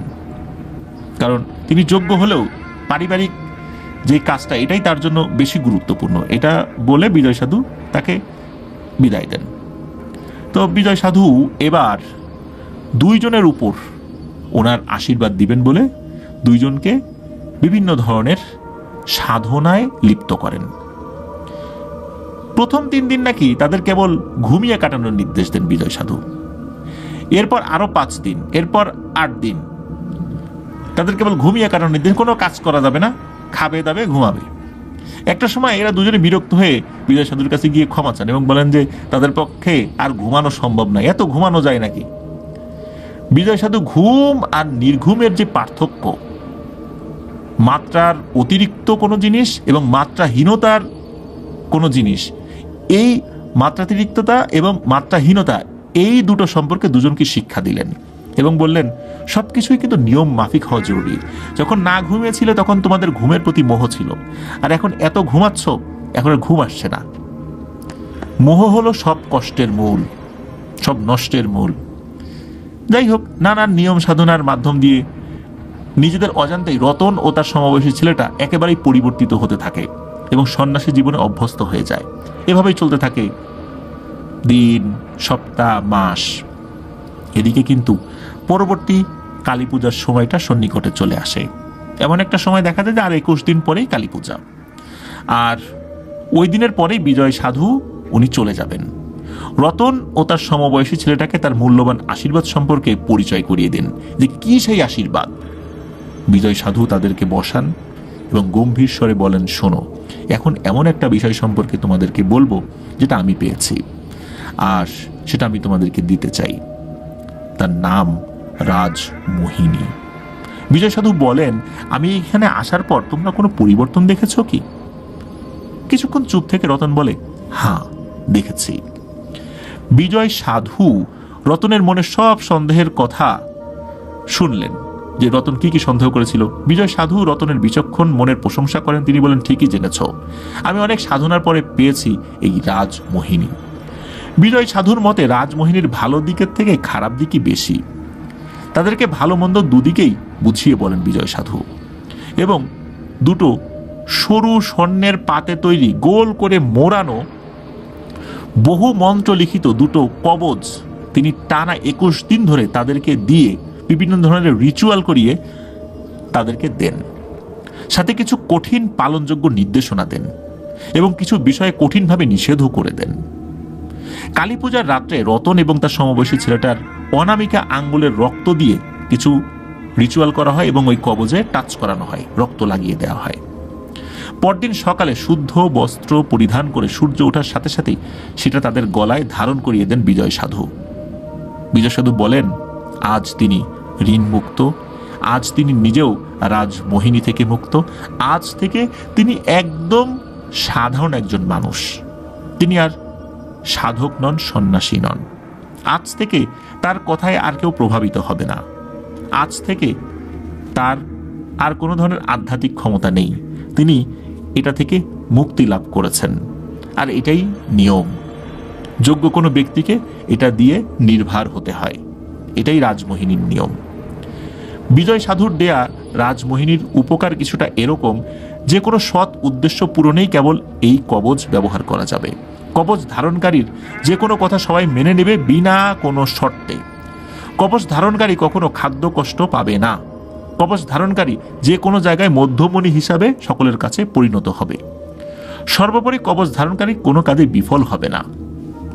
কঠোরভাবে কিছু নিষেধাজ্ঞাও আরোপ করেন বিজয় সাধু। কোনো নারীকে যদি সম্মোহন করা হয় তাহলে অবশ্যই তাকে বিয়ে করতে হবে। বিয়ে করা কিন্তু নিষেধ না এই কবচ ধারণকারী ব্যক্তির, কিন্তু ভুলেও একাধিক নারীর সঙ্গ যদি এই কবচ ধারণকারী করে তাহলে নিশ্চিত সাথে সাথে রক্তবমির মাধ্যমে তার মৃত্যু হবে। কবচ সাথে থাকা অবস্থায় কোনো মৃত ব্যক্তির সংস্পর্শে আসা যাবে না। কবচ ধারণকারী সবসময় পরিষ্কার শুদ্ধ শরীরে শুদ্ধ বস্ত্রে থাকবে। 24 ঘন্টার মধ্যে অন্তত একবার হলেও সেই রাজমোহিনী স্পর্শ করতে হবে, যদি তার শরীর থেকে বাইরে কোথাও সে খুলে রাখে। যদি কোনো কারণে এটা হারিয়ে যায় তবে কবচ ধারণকারী নিশ্চিত রূপে উন্মাদ হয়ে যাবে চিরতরে। আর এই কবচ সম্পর্কে কাউকে কিছু বলা যাবে না। কোনো অসৎ উদ্দেশ্যে এই কবচ নেওয়া যাবে না, তাহলে এই কবচ নিচে থেকেই সতর্ক সংকেত দিয়ে জানাবে। অন্য কারো শরীরে এই কবচ ধারণ করতে দেয়া যাবে না। এই রাজমোহিনী কখনো ত্যাগ করতে চাইলে তবে কাউকে এর যোগ্য করে উত্তরাধিকার দিয়ে যেতে হবে, নয়তো একেবারে নিজের মৃতদেহের সাথে সৎকার বা কবর দিয়ে দিতে হবে বা পুড়িয়ে ফেলতে হবে। যদি সৎকার করা হয় এটাও পুড়িয়ে ফেলতে হবে, কবর দিয়ে দিলে এটাও ওই মৃতদেহের সাথে কবর দিয়ে দিতে হবে। কারণ হিন্দু ধর্মের অনেক গোত্রে কবর দেওয়ার বিধান রয়েছে। সর্বোপরি এই কবচ ধারণকারী কখনো কোনো খারাপ কাজে অংশ নিতে পারবে না। এসব কঠিন শর্তে চিন্তিত হয়ে যায় দুজনই। কিন্তু অদ্ভুত বিষয় লক্ষ্য করেন দুজনই, কেন জানি গ্রামের নারী পুরুষ আবাল বৃদ্ধ সবাই তাদেরকে পছন্দ করা শুরু করেছে। অপরিচিত মানুষও তাদেরকে এমন আন্তরিকতা দেখাচ্ছে যেন অনেক দিনের পরিচিত। এদিকে কালী পূজার পরদিনই বিজয় সাধু গ্রামের সবার কাছ থেকে বিদায় নিয়ে চলে যান। এতদিনের সবার নয়নমণি বিজয় সাধু চলে যাওয়ার পরও কারো কোনো ভ্রুক্ষেপ নেই, সবাই ব্যস্ত রতন আর তার সমবয়সী ছেলেটাকে নিয়ে। অনেকেই কৌতূহল নিয়ে জানতে চায় বিজয় সাধু ঠিক কি মূল্যবান আশীর্বাদ দিয়ে গেছেন তাদেরকে। কিন্তু রতন এবং তার সমবয়সী ছেলেটা একেবারেই এড়িয়ে যায় বিষয়টা। ওই যে মন্দিরের পুরোহিত, তিনি হিংসার বশবর্তী হয়ে পড়েছেন। কিন্তু এখন তিনি সবকিছু গুছিয়ে দিলেন ওই কালী পূজার জন্য, তারপরে ওই বিজয় সাধুকে আশ্রয় দিলেন, অথচ তাকে কোনো আশীর্বাদ দিলেন না, দিলেন এই চ্যাংড়া দুটো ছেলেকে। তিনি সিদ্ধান্ত নেন এই দুজনকে কি মূল্যবান জিনিস দিয়ে গেছে সেটা তার জানতেই হবে। তিনি রতনকে একটু বশ করার চেষ্টা করেন, বিভিন্ন কথাবার্তা বলে বিভিন্নভাবে এদের দুজনের সাথে আন্তরিকতা বাড়ান, তাদের বাড়িতে যান, গল্পগুজব করেন। কিন্তু রতন খুব একটা পাত্তা দেয় না। এরপর ওই পুরোহিতটা খেয়াল করে যে ওই ছেলেটাকে দেখি কোনোভাবে তার ফাঁদে ফেলতে পারি বা পারে কিনা। একটা পর্যায়ে কি হয়, ওই পুরোহিত ওই ছেলেটার ওই কবচটা চুরি করতে সমর্থ হয়। কারণ হচ্ছে ওই সবসময় যেটা পড়ে থাকতে হবে বিষয়টা এরকম না, ওরা একটা নির্দিষ্ট জায়গায় রেখেছিল আর কি সেই ছেলেটা, তো ওইটা সে চুরি করে। তো এরপরই ওই ছেলেটা যখন দেখলো যে ওইটা নাই, চুরি হয়ে গেছে, সে তো পাগলের মতো সেই কবচটা খুঁজতে থাকে, সে জানে যে তার অবস্থা কি হবে। কয়েকদিনের মধ্যেই ওই ছেলেটা বদ্ধ পাগলে পরিণত হলো। আর এই কবচটা যেদিন হারায় এর ঠিক পরের দিনই পথের ধারে ওই পুরোহিতের মৃতদেহ পাওয়া যায়। পুরোহিতের নাকে মুখে রক্ত উঠে একদম একাকার অবস্থা, কিন্তু ওই কবচটা আর পাওয়া যায়নি। ওই ছেলেটা ওইভাবে পাগলই রয়ে গিয়েছিল।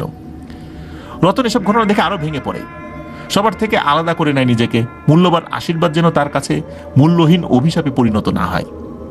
কিন্তু আশ্চর্যের ব্যাপার যে কখনোই তার খাদ্য কষ্ট হচ্ছিল না। কোনো জীবিকা নির্বাহ না করে দিব্যি দিনানিপাত করছিল রতন। কোথা থেকে লোকজন এসে খাবার দিয়ে যায়। সকলের পছন্দের মানুষ সে।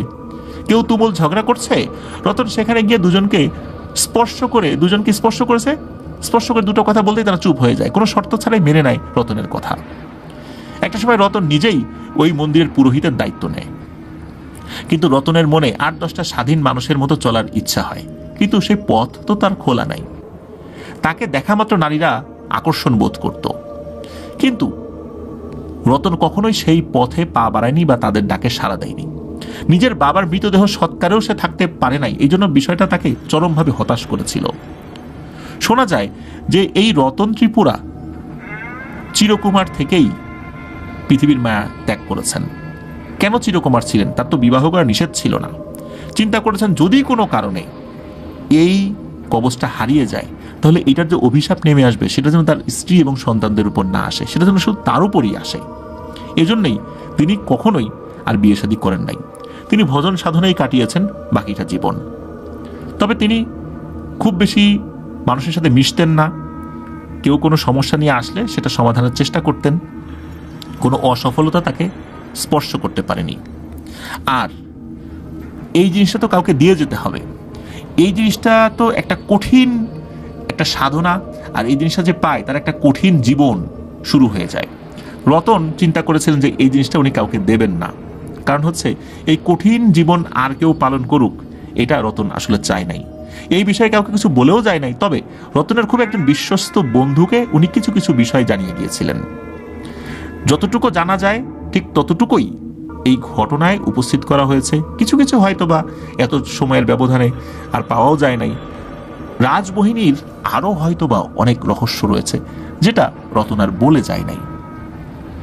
রতন সে যখন মারা যায় সে বলেছিল যে এই রাজমোহিনী তার গলায় থাকবে, ওই অবস্থাতেই যেন তাকে দাহ করা হয়। এই অবস্থাতেই তাকে দাহ করা হয়। বিজয় সাধুর দেয়া মূল্যবান আশীর্বাদ নামক এই রাজমোহিনী একটা কারাগার। এই কারাগারে একবার আবদ্ধ হলে ওই কারাগারে অন্য কাউকে ঢুকিয়েই নিজেকে মুক্তি দিতে হবে। যেটা রতন ত্রিপুরা চান নাই। এই কারাগারে বন্দি থেকেই এই পৃথিবীর মায়া ত্যাগ করে চলে গেছেন। এটাই আসলে রাজমোহিনী। প্রিয় লিসেনার্স, আপনারা অবাক হতে পারেন যে আসলে এটা কি হয়। আপনারা যদি পিথাগোরাসের ইতিহাস পড়েন, দেখবেন যে এই ভারতবর্ষে আসার পর উনি সম্মোহন বিদ্যা শিখেছিলেন, বান মারা শিখেছিলেন, যেটা উনি ওনার লেখনীতে উল্লেখ করেছেন। এই রাজমোহিনীর মতো এরকম বেশ কিছু বিষয় কিন্তু রয়েছে, মানুষকে সম্মোহন করে ফেলা যায়। এটা বিভিন্ন ধর্ম, আমরা বিভিন্ন ধর্মে, ইসলাম ধর্মেও কিন্তু এই বিষয়ে বলা যায় যে সম্মোহনী বিদ্যা সম্পর্কে ধারণা দেওয়া আছে, তবে সেটার পদ্ধতি শরিয়া সম্মত নয়। আমাদের ধর্মে এই বিষয়গুলো অ্যালাউ না থাকলেও অন্যান্য ধর্মগুলোতে সেটা হয়তো অ্যালাউ রয়েছে। তো রতন ত্রিপুরা তিনি মারা গিয়েছেন, এটা সত্য, কিন্তু আর একজনকে এই কঠিন জীবনটা পালন করতে দেন নাই।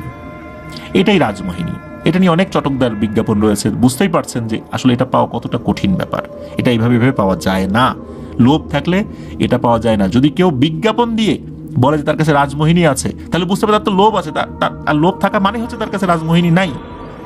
এটা যেন আমরা বুঝতে পারি, কেউ যেন আমাদের মূল্যবান কোনো জিনিস এই ধরনের ভণ্ডদের কাছে না দিই।